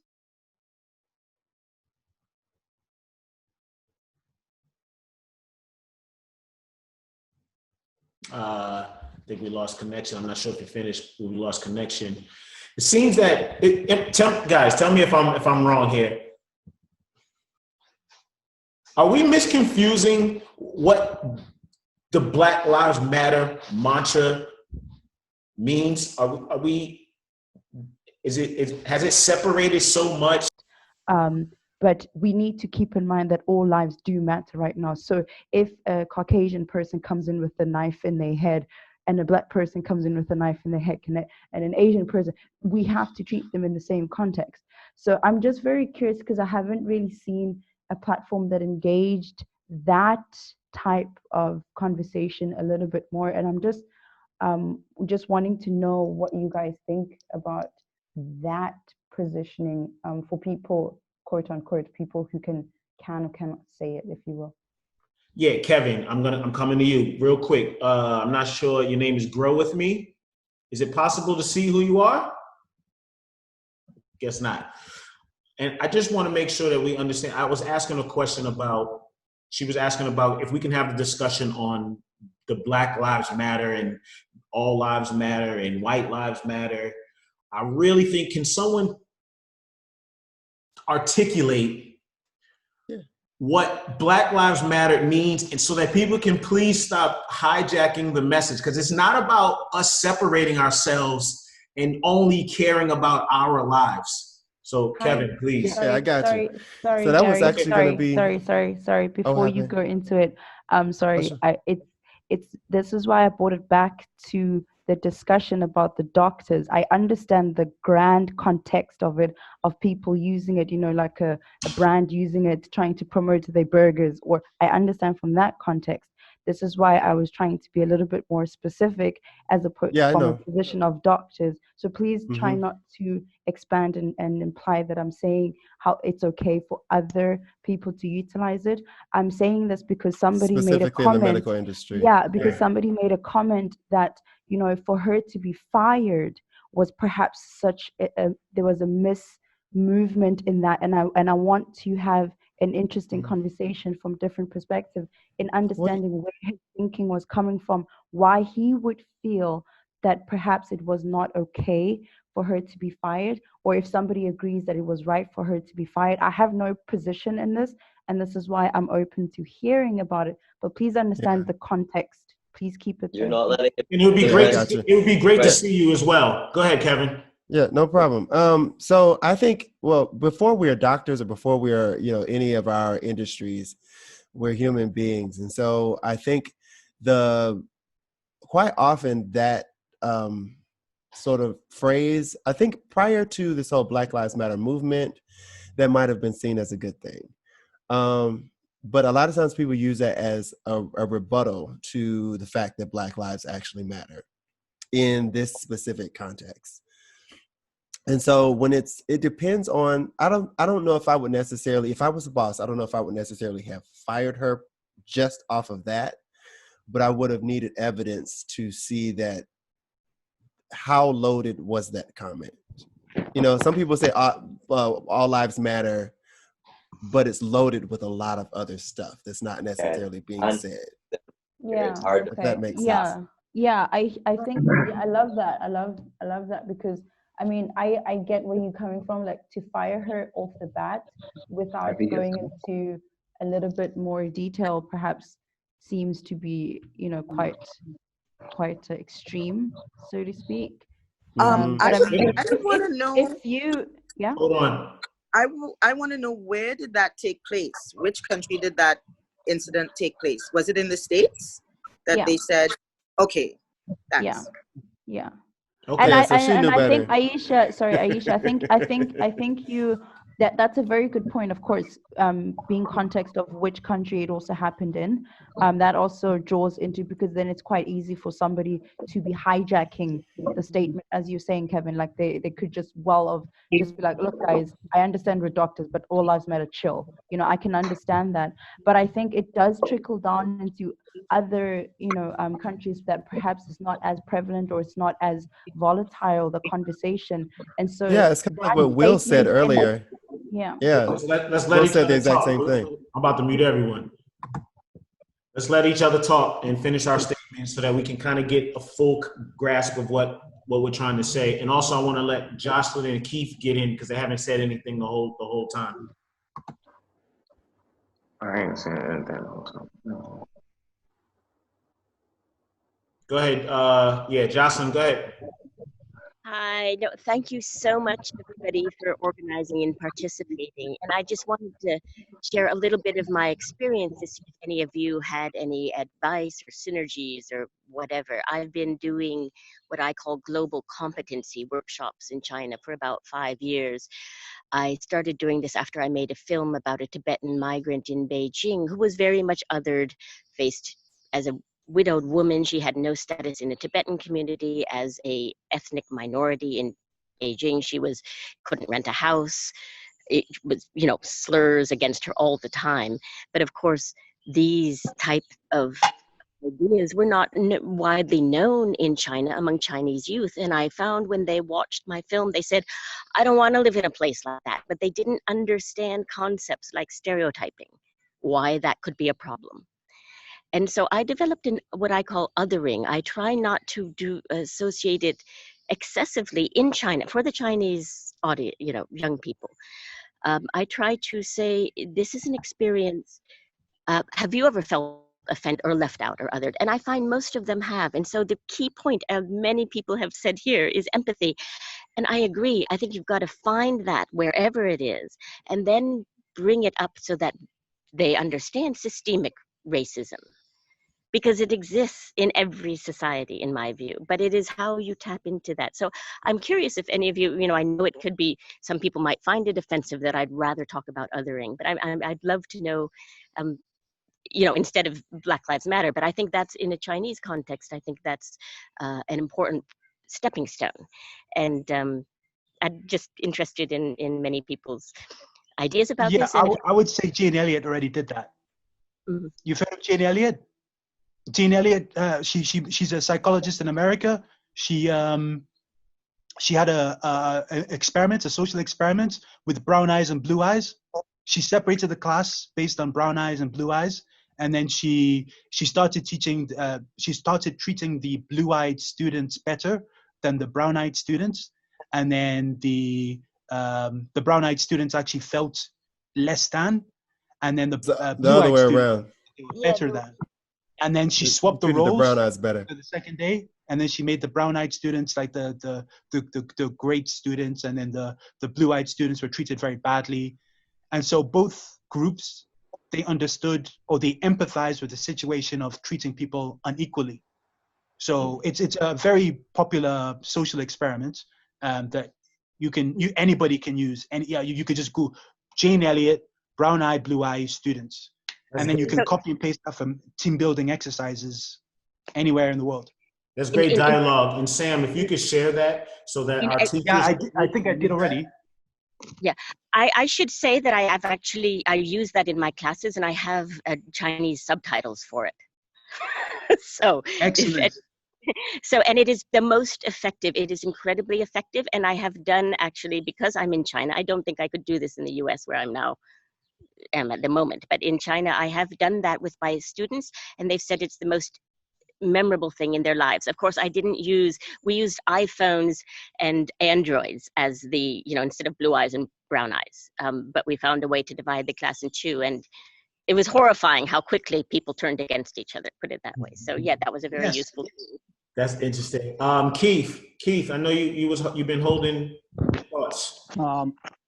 Yes. Can you hear me? Yeah, I can hear you. Yes. My name is Keith, and I'm actually from Zimbabwe. I'm staying in China at the moment. I'm studying computer science. I actually wanted to go back to there's a lady who asked a question about how do you deal with someone from a different culture, or how do you start a dialogue with someone from a different culture. And the thing with me is I learn language as a hobby, and I've been to the States. I did my first degree. I was in the South for 4 years. Now I'm doing my master's in China.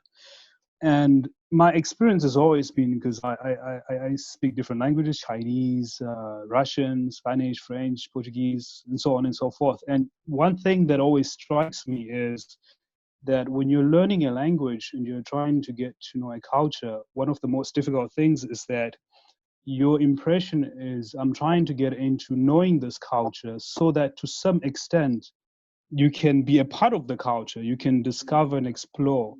But it's often very difficult when you then interact with people, because when people are dealing with you, the first thing they see is what they see from the outside and what perceptions they have of you. And so as a result, you're always sort of like this outsider.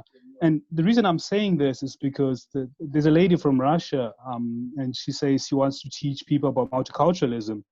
And so I speak Russian, self-taught, and even Russian poetry, Pushkin, and so forth. But maybe if you're going to meet me in the street, you're maybe going to assume that there's a person from some other culture. And how do I interact with them? But it could be quite possible that I might be aware of your own culture. And at times in other languages, you might be aware of things about other people's culture. But there's always that tendency that when we look at each other, the first thing we want to see is the external shell, and then come up with a perception, say, oh, that's a person from another culture. How do I deal with them? But the irony is that with globalization, chances are, if a person from Zimbabwe has listened to American music, or has listened to maybe, Japanese music, or watches Japanese movies and so forth, that is the reality of the world that we live in right now. But it's very still seems convenient that people think that just because you have a certain external shell, therefore you are part of the other. But see, with globalization and all these movements coming up, we're realizing that there's more of similarity between ourselves and everybody else than there is of a difference. So that is at least how I would see that. Approach the person as a friend, trying to get to know a friend, rather than as a person from another culture. And that way you might not be able to not just know about a different culture, but to be able to learn about a new friend and make a different friend. So Okay. that's what I have to say. All right, good point. Thank you for sharing. May I just quickly reply that I'm a lady from Russia and I didn't ask about culture. And actually, I also speak Chinese and English and Russian. And I also experienced, I'm the kind of person you discussed that I don't really like to be associated with my own culture very much, just because I lived in different countries. And right now, when people ask me about some kind of cultural things, I don't know how to reply, because I like a lot of things in Chinese culture, and I like a lot of things in American culture and Russian culture. And sometimes when people ask me some cultural questions, I get frustrated because I don't know really how to reply, and I don't want to be the representative of my own culture. So yeah, I just wanted to point out that my main concern was how to talk to family, but that's well, the best way to, if you feel uncomfortable, the best way to do anything is to be yourself, organic, and however it comes out, just respect that, and just live with that. Jocelyn, I haven't heard from you, and I know you have your hand up, so go ahead and speak your piece. Whoops, I'm sorry. I didn't mean to have my hand up, and I did already speak. So okay. All right. I just wanted to make sure. I thought you was having your hand up again. So before we move forward, I want to make sure that we're all in agreement that we want to keep going with the conversation, because we're already at 2 hours. How do you guys feel? I have more to say. What about Kevin, Heather, Nicole, everyone? I'm fine. It's cool. All right, let's keep it moving. But let's go into let's expand that a little bit into the injustice part, if that's okay. If I can ask about injustice, is injustice only for Western culture, or can injustice for Black people or all races happen globally? Second one, it can happen globally. I've seen it. Okay. Yeah, absolutely. I won't go globally. into examples. Now, can you give me some examples? Sure. For example, in Africa, we experienced tribalism. So it's exactly the same concept of putting a group of people at the bottom and another group of people at the top, and then taking advantage of the group that you've put on the bottom. So absolutely, I would say that tribalism is a hugely dividing system of inequality, and it's destroyed many societies. It's created genocides. It's one of the major factors to the hindrance in the development of Africa. In fact, one of the reasons why my family moved out of Kenya was because of tribalism. My family wasn't going to get the same opportunities as people who are the number one tribe in my country. So we moved. But how about all the other people who are not as privileged as me? I should empathize with them, right? So absolutely, there's lots of different examples of inequality and how it creates a systemic oppression throughout the various different countries. But that's just one. There's colorism in India, in racial caste. They have Brahmins at the top, and then everybody else who has darker skin gets treated differently. And yeah, there's in fact, colorism is effective in South America too, exactly as bad as it is in Asia. It's exactly in Asia too. It's everywhere. Everywhere. Yeah. Kevin, go ahead, Kevin. Well, no, what I was gonna say something super simple was that, you know, anytime any structure sort of exists, there's a way to be unjust about it. You know, whether it's colorism, whether it's sexism, you know, anything, any kind of way that the majority can stay the majority, they're gonna do it. Like, yeah, I'm gonna stop there.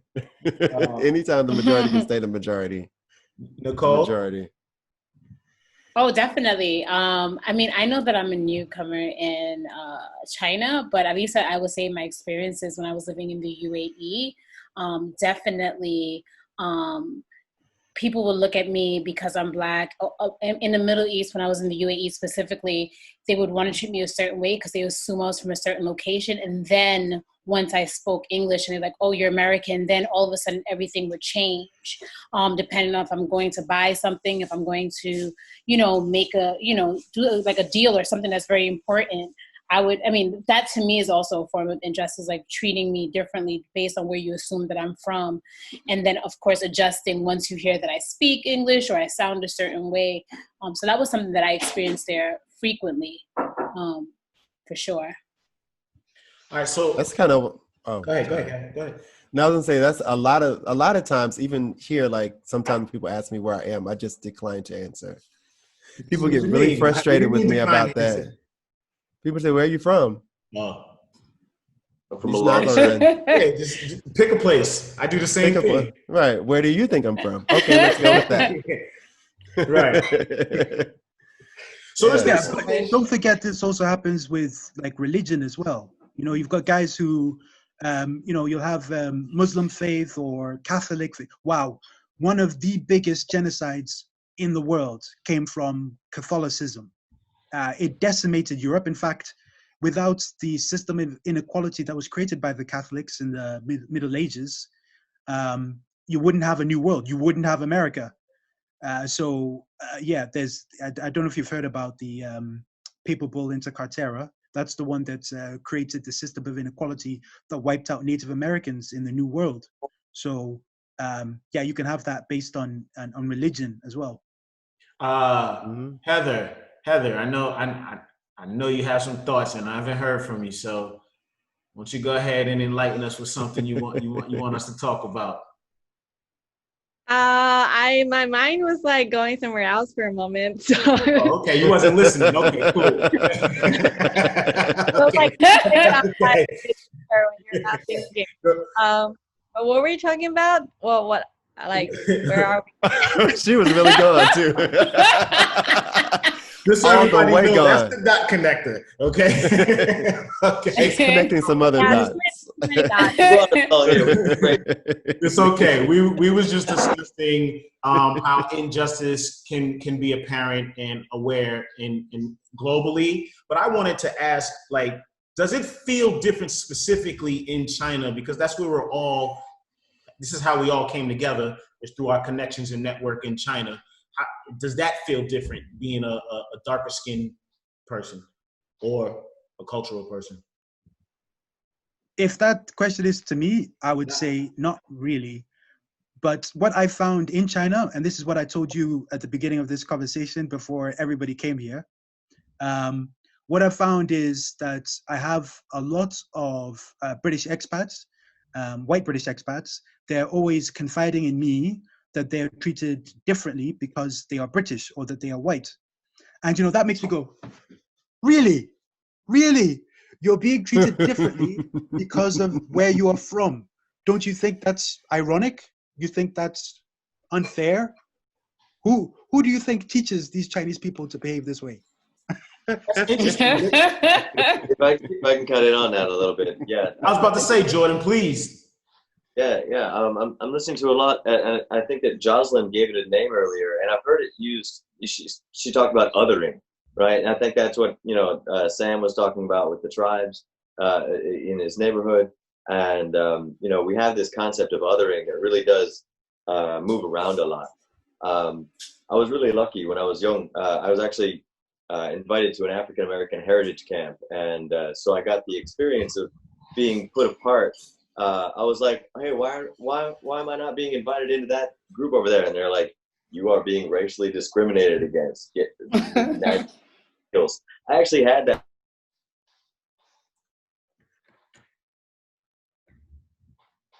Being, othered. And I would recommend that. I think that's one of the reasons that I've taken to traveling so much and meeting so many people. When you asked that question earlier about what happens when I meet somebody from a different culture, everybody is from a different culture. So it's every person every time, which is why I don't have a set question, because it's that person new every time. It's always a different person. So are you recommending, you said you recommend that people, I guess, voluntarily put them in a situation where they are otherized? Is that what you're saying? Others. And you know how white privilege has a lot of the unconscious shit going on. There's like a lot of white folks don't know that they're doing stuff that's wrong, right? They just do it because they see everybody doing it. That's brilliant. There's two kinds of racism. There's ignorance and there's spiteful, right?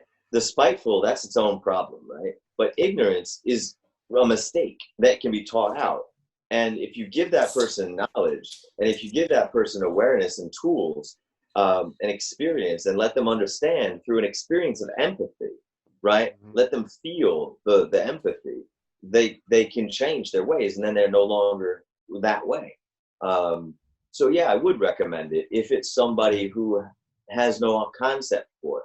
If it's somebody who's never had that experience, they should have that experience so that then they have that empathetic feeling. Yeah, that's brilliant. I mean, I feel like in certain ways I've also I kind of did that growing up, because my parents were they weren't racist, but they had their other ists that I had to get away from. So I kind of did exactly what you did, just kind of put myself in situations. Galaxy, I haven't heard from you. Did you want to speak? ST? Yeah. Although, I've really drifted away from. Can you guys hear me? Yep. Yeah. Mm-hmm. Oh, okay. All right. It's just that I don't see my face on the front panel, so I feel like we see you when you see. I'm on the front panel. Oh, okay. Okay. Cool. Yeah. So, not trying to divert the conversation, but I feel like what I'm gonna say, or what I've been feeling like saying, is pretty much part of the conversation. Is that the whole idea of the Black Lives Matter movement facing so much resistance from other people, and pretty much, you see someone making an argument, like, for example, people protesting, and then they say, but look at the people, they're burning down buildings and they're looting. And then to me, in the very beginning, it got me angry, It got me angry to say, you don't necessarily sympathize with Black people. But then I realized, I feel like that was not their, we should not expect them to be taking that position, if you understand what I mean, because they don't share the experiences that we are experiencing. So before, Sam had talked about empathizing. So in this case, you would be empathizing with the supposed perpetrator, if I may say, right? To say, all right, I think I understand where you're coming from, because one of my coworkers was actually coming to me and saying, I'm actually really disturbed by how they're looting. I was like, the idea that you're picking.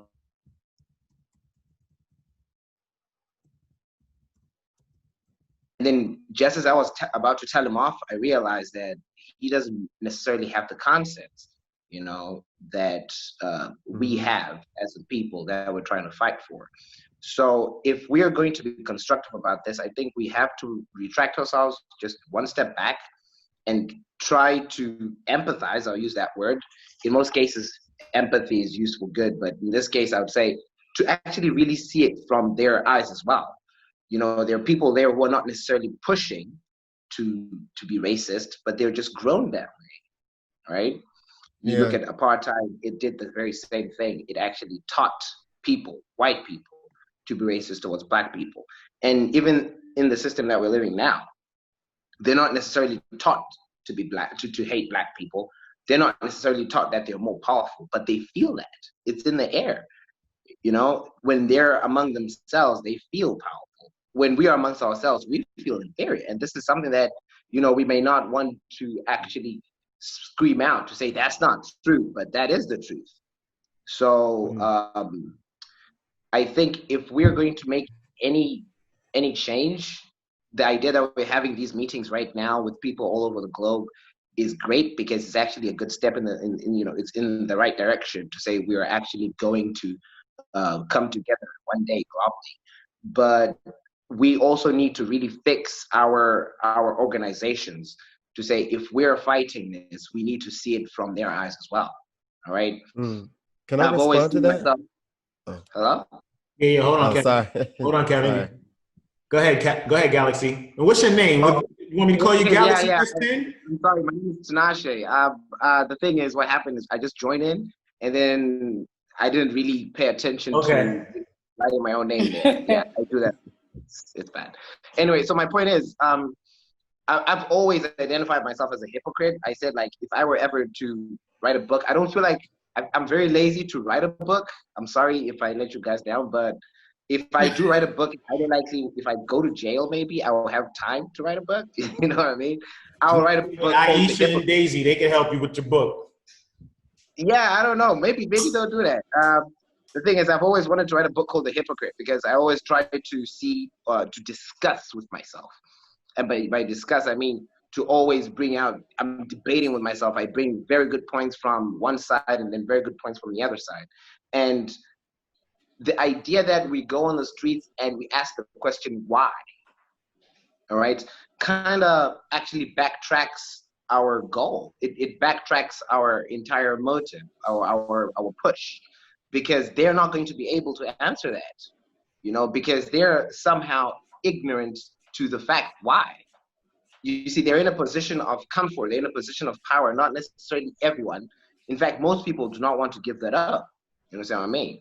Even amongst us Black people, amongst anyone really, no one is willing to just really look at why they live so comfortably. Because right now, if you really look at why you live so comfortably and you try to do the right thing, you turn off your electricity because you're killing Mother Earth. But you're not doing that because there's a certain degree of comfort that you prefer, and you would rather that, you know, that thing that you don't see just float away. And that's what's going on right now as well, with the whole thing, the whole situation around the world. And so I think if we really do see it from their perspective as people who are supposedly oppressing us, or who have a higher, you know, like lifestyle, better social class, if you look at it like that, and we devise, we sit down and we strategize how to go about that. One way is education, because some people are ignorantly racist. They don't know that they're being racist. Okay. Right? And then some people may be racist, but they don't know why they're racist. I look at, like, mostly my Asian fellows, my Chinese, you know, the thing is they may come off as racist, right? And what they're trying to sell is that they're better than the next person. But when you try to really look at it, like, why do you feel like you're better? Their fundamentals are quite shallow. You know, they don't really get down to when you ask a white supremacist why they feel like they're in that position of power. So you want to really look back at what really pushes people to make this question, to take the stance. And then as us, the people who are actually really feeling the brunt of it, we try to strategize ways on how we can actually fix that. Let's not ask why. Let's bring in our own strategies from the back. Let's start saying, why does he get a job and I don't? We both know why they get a job and we don't, because they feel superior and they're running the system. All right, good job, Kevin. I don't want to cut you off, but let's try to get another voice in here. Yeah. Yeah. No, I just wanted to respond to what he was saying earlier about the empathy basically going both ways. And I think that basically goes back to what Gary had said to Kate about how you speak to your family about, various cultures and races and whatnot, and how to interact with them. It's that you have to empathize in order to speak to them in their own language. You know what I mean? If you try to come to them with a concept that's too abstract or too foreign, it just doesn't sink in, or it takes a lot more work. But if you come at them with something that they already know, or some nuggets of things that they already know, and build upon those things, I think that's a real way of like sort of sinking in. Like even when I'm teaching, like sometimes I teach voice or teach other things, I come to you with wherever you are. Like one of my first questions that I ask my students is, what do you do like full time? What do you spend most of your time doing? Even if it has nothing to do with voice, you could be, I don't know, a nurse. And I'm like, okay, cool. So now I'm going to talk to you about the anatomy, and like, we're going to explain how to sing from a medical perspective. You know what I mean? So yeah, I think that was brilliant that you're saying that empathy works on both ends, and I think that's the way forward. Right. Well, can I add something? I think that even just this conversation, what I was thinking about when he mentioned empathy and the guy with the Galaxy, what he was sharing, I think even this whole topic, I feel like there's like a process, especially as like a Black person, like there's a process. Like I think for some people, your first feeling is like anger. So you might not have empathy to think about like the other person's side or the other, like I feel like there's like a process. It's not like everything is just always immediate. I think initially you're angry. Like it's just like if someone pushed you down, your first thought is like, oh, I wonder why he pushed me down. Like, you're probably gonna be angry first. Now, maybe if you experience that 3 times, then you're like, okay, maybe this is a region in the world. I'm just giving an example. This is a region in the world where they push you because they like you and they're friends with you, right? But I would have had to experience that, right? Like, I think that it's not everything is not always just a linear model. And like, for me, like, as I said, when I began, like when you're looking at things from the outside, like initially for me, it was anger. It was rage, right? And then, after you settle down, then you're like, okay, let me try to understand what's happening. Let me also decide who's worthy of me explaining what's happening. Not everyone deserves to explain, in my opinion, what actually is going on. Like, I think if you're naturally interested in something, you're going to take the time to research. Because just as I was speaking with someone at work who I figured they were also American, and I really thought that they would actually have an understanding of what was going on. And I noticed that after speaking to them for 30 minutes, I was exhausted, like mentally, like I felt like the life was taken out of me. And I couldn't imagine doing that every day. Now, it's not to say that I don't want to share it, but I also think part of that is unfair. It's like, like you don't always want, at least for me, I'm speaking for Nicole Anne-Marie Stroud, and I'm a repping because my dad's on the call, so I don't want him to be proud, so say his name. But I'm just making sure that, I think it's a process, and I don't think everyone you're going to sit down and explain the experience, at least for me. And I don't think always I'm going to jump to empathy. I think if anyone experienced pain, you naturally, it's okay to say, like, this is messed up. Like, this is not cool. And then, yeah, of course, time to process. And that respect, if I may, I actually totally agree with you there. I was watching this one documentary on Al Jazeera about Martin Luther King and Malcolm X, as they were two, somehow opposing each other on like the method to use to elevate our people. And I totally agree with you when you say you are going to feel angry, right?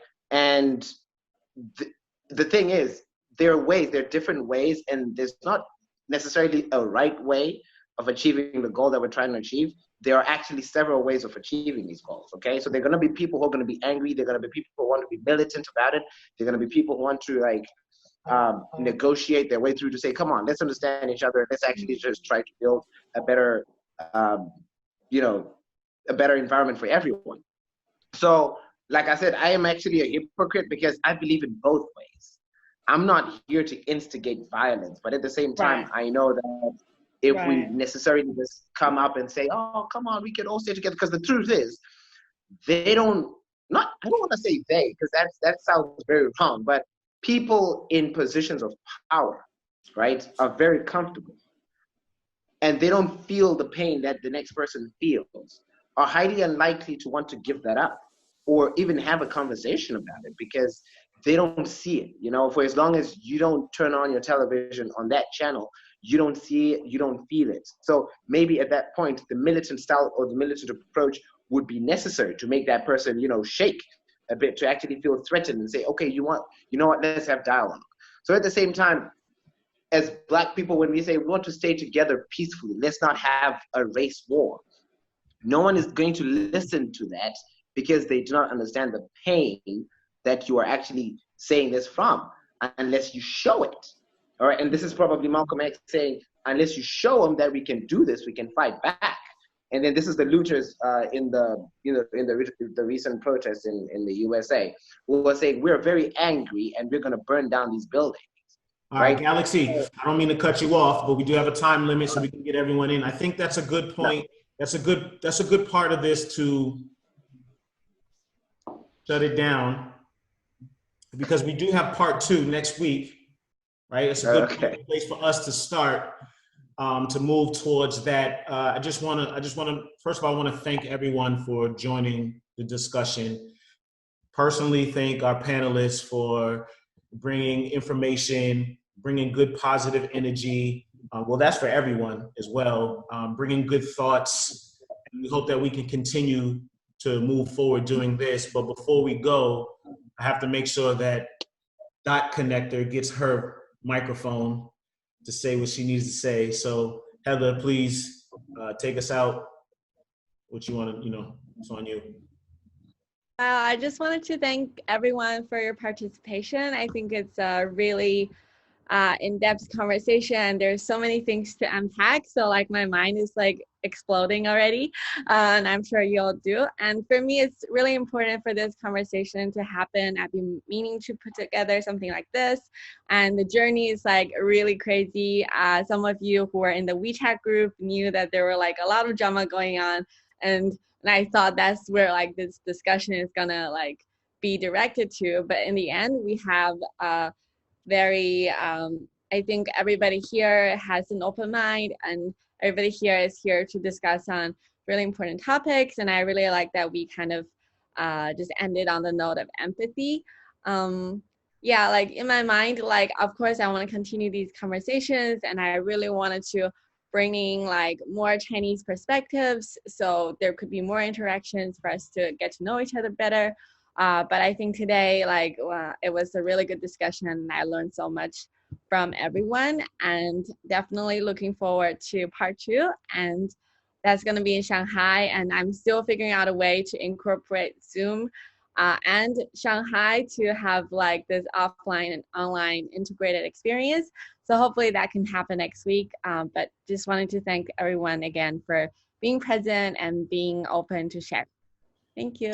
So thank you, Heather.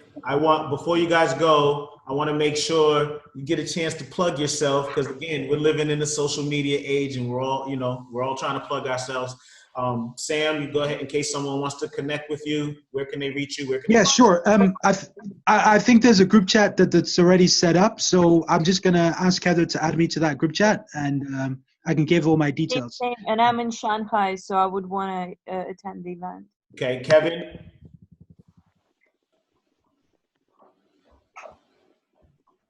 Kevin's disappeared again. Yeah, he didn't unmute yourself, Kevin. There you go. Shit! Am I back? Okay, cool. I'm pretty much everywhere at Kevin Maxim. Facebook, YouTube, WeChat, whatever. Just type in Kevin Maxim, no space. Nicole? I am the Soulful Expat, and I also live in Shanghai, and I think I'm also in the group chat, in a couple of group chats with Heather, so Heather knows where to find me. Aisha? I am on WeChat, Aisha Wharton, and then on Instagram, legacy__living. Legacy Living. And 3 Cedric underscores between disappeared. Legacy and Living. I'm sorry, I talked over you. Can you repeat that? Oh, sorry. Aisha Wharton on WeChat, and on Instagram, Legacy Living, but there's 3 underscores between Legacy and Living. Gotcha. Cedric must have left us. I'm right here, as you can see, over here somewhere. I don't know, over there. So thank you everyone for being involved. I'm gonna sign off, and I look forward to continuing these conversations with you and interacting with you, and hopefully we can build some type of nice discussional community. Awesome. So enjoy your night. My pleasure. Thank you. Bye. Bye, y'all. Good morning, good Thank you.